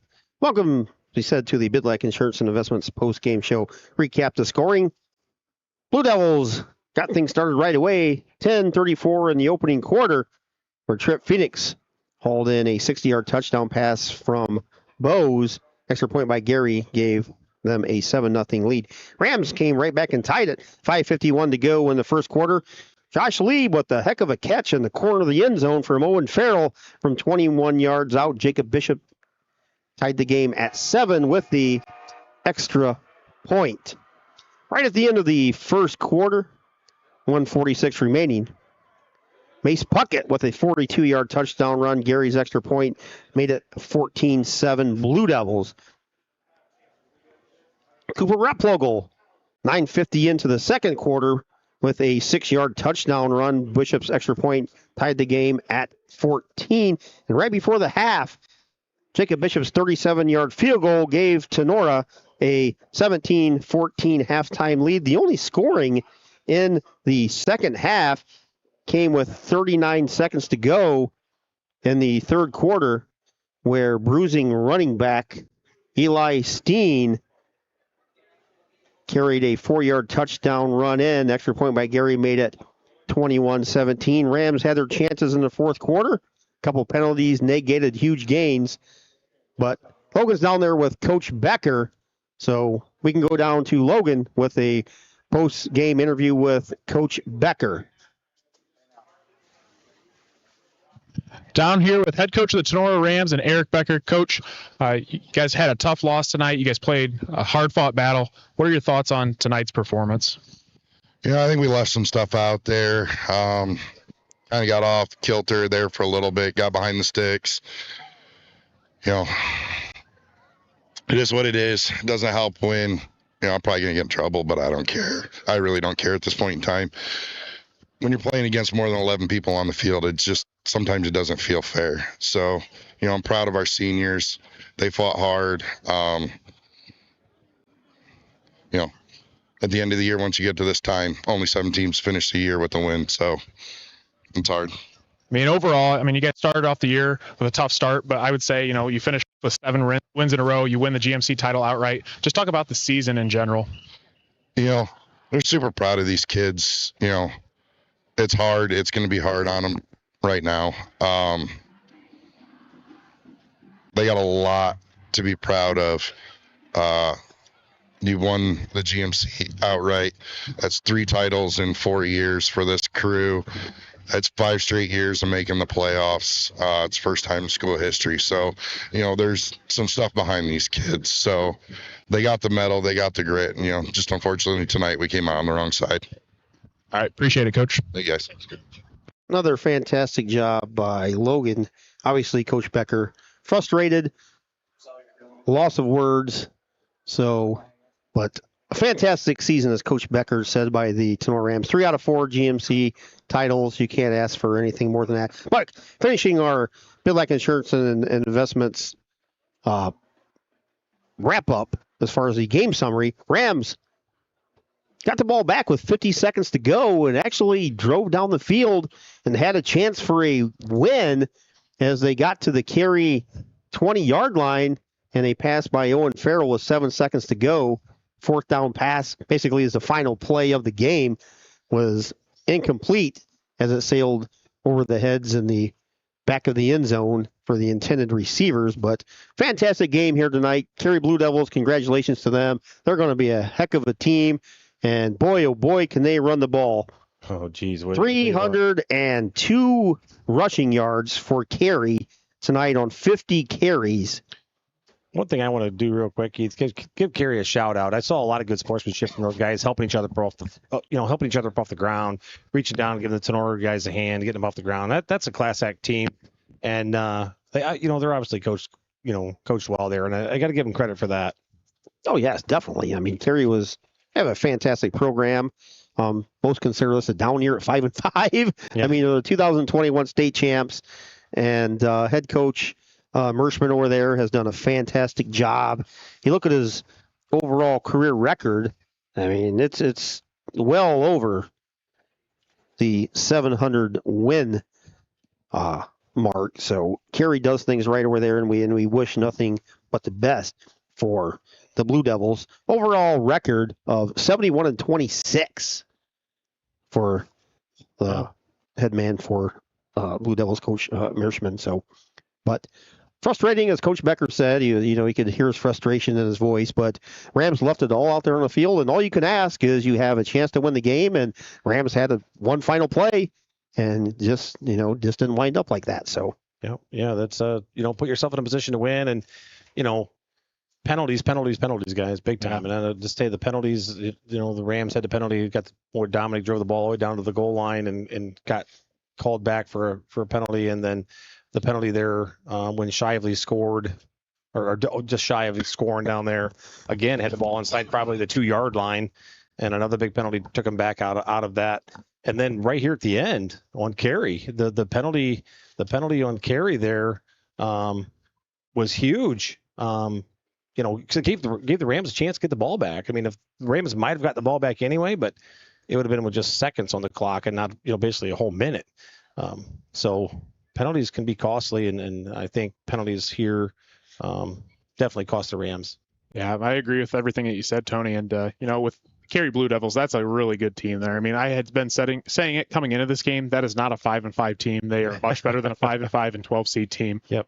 And I said it from the beginning. This was a tough draw for Tinora because that's a really quality opponent. So, hats off to the Blue Devils. But, like you said, Tinora gave themselves a shot at the end of the game, and that's what you want to do. And, unfortunately, a couple penalties here and there throughout the game did not go in Tinora's favor. And I think the big thing that really hurt Tinora down the stretch there is just situational awareness. That's a big thing. I remember in college they would tell you, they'd always remind you, get out of bounds. Stopping the clock is more important than straining for yards. So. Yes. And unfortunately, we didn't get out of bounds there at the end, which cost us 15 vital seconds, and it could have gave us an additional 2 to 3 plays depending on how things played out. Right.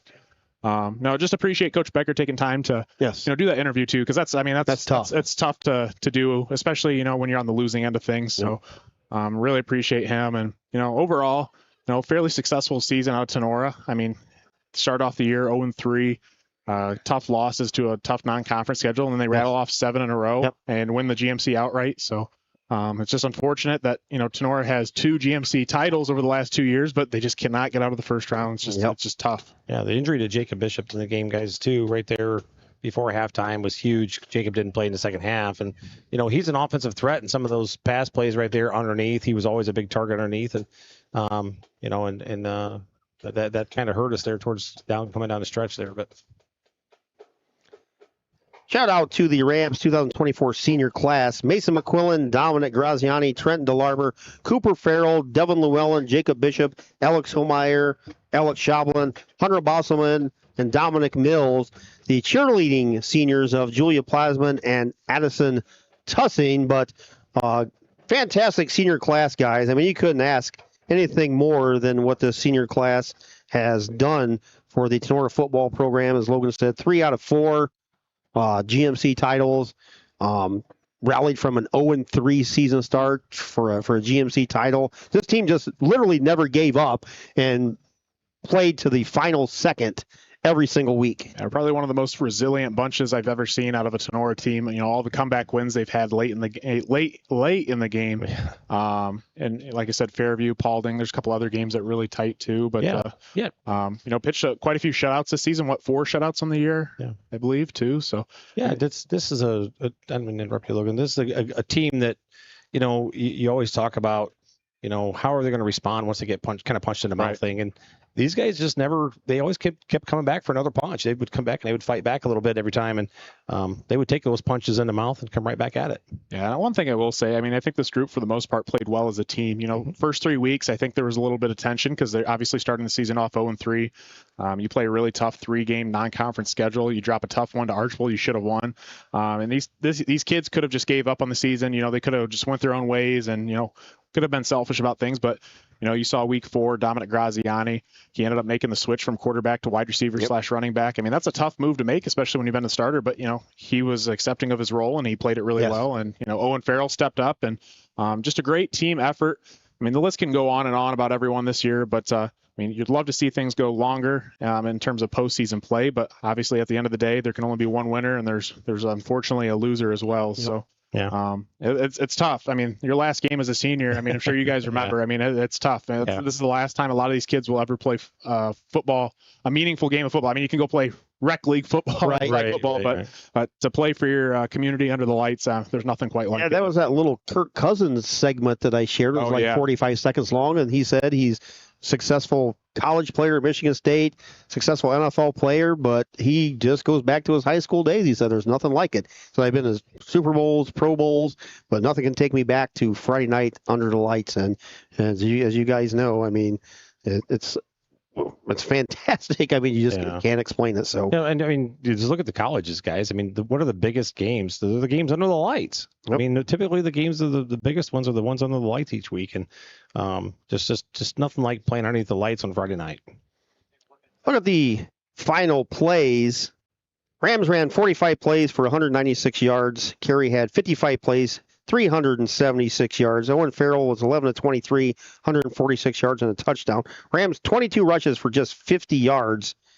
For Carey, Bose was 3 of 5 for 74 yards and that touchdown pass to Phoenix at 60-yarder.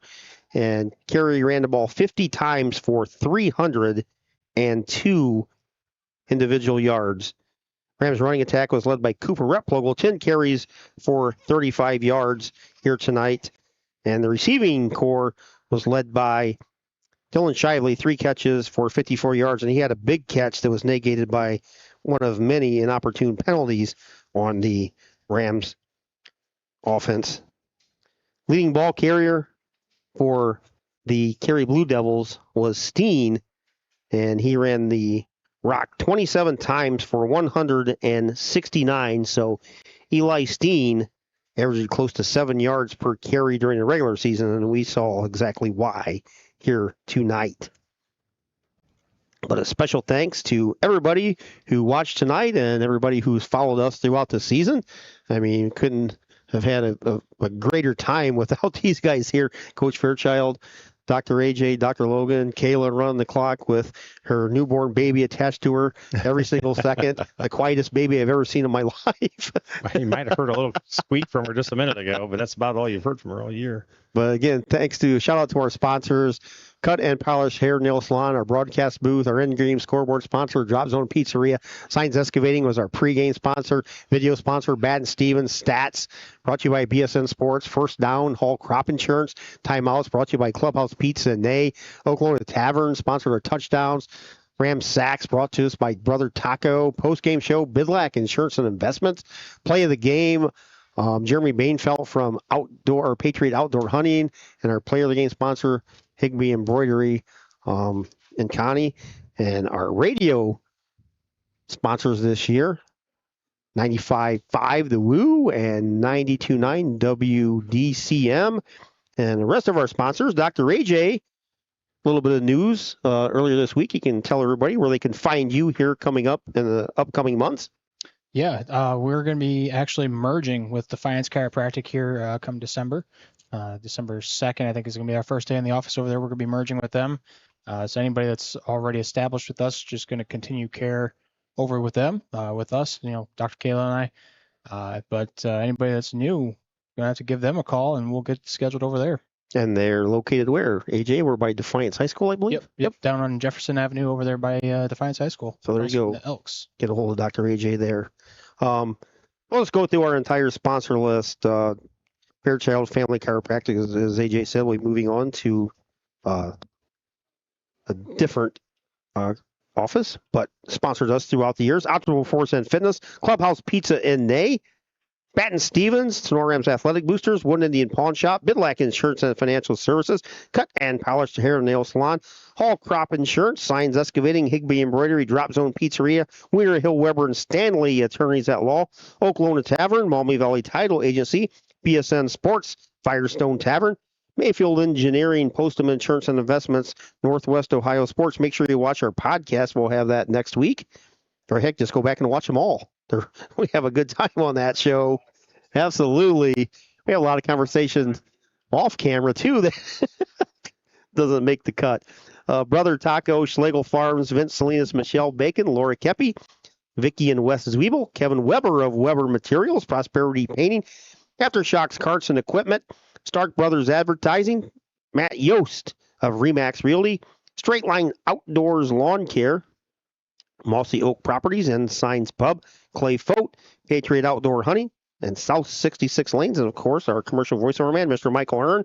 And special thanks to Dr. AJ, who made this ship, this Titanic at times, run smoothly this year. With each week, AJ seemed like he came up with something. Actually, I think he finally ended because he didn't have anything else to add as we went down about the week 6 or 7. But he had in-game stats, all the commercials. But Dr. AJ, I can't thank him enough for all the gizmos and gadgets he came up with this year to make us. I mean, we had close to 900 viewers tonight. 890 was, and probably by the end of the night, we're going to have 2,000 or 3,000. So I think we're 2,700 on the YouTube stats page right now. So we couldn't do this without you guys out there watching. And of course, like I said, Dr. AJ hooks all this stuff up. Went from a camera and a couple of headsets to we got this big, huge operation now. So thanks to Dr. AJ for that. But thanks to everybody for watching and listening. And again, congratulations to the Rams on a 2024 fantastic season and a GMC championship. Just came up just a little bit short here tonight, a 21-17 loss to Carey. Best of luck to the Blue Devils as they move on to face Patrick Henry. And again, shout out to the Rams senior class. Mason McQuillan, Dominic Graziani, Trenton DeLarber, Cooper Farrell, Devin Llewellyn, Jacob Bishop, Alex Homeyer, Alex Schablin, Hunter Bosselman, Dominic Mills. Cheerleaders, Julia Plasman and Addison Tussing. You have left us and Ram fans with a lifetime of thrilling plays under the lights here on Friday night. So for Keith Brown and this fantastic crew, as we said, Dr. AJ, Dr. Logan, Coach Fairchild, and Dr. Kayla, signing off one final time. Carey 21, Tinora 17. And we'll see everybody in basketball season. Good luck to our volleyball team. Tomorrow is they have reached the Elite Eight. They will play for a chance at a state berth at 2 o'clock versus New Bremen at Fostoria. You make the trip down there to support the girls. And best of luck to our cross-country team as they will hit the cross-country course tomorrow morning. So Keith Brown signing off. Have a good night, everybody.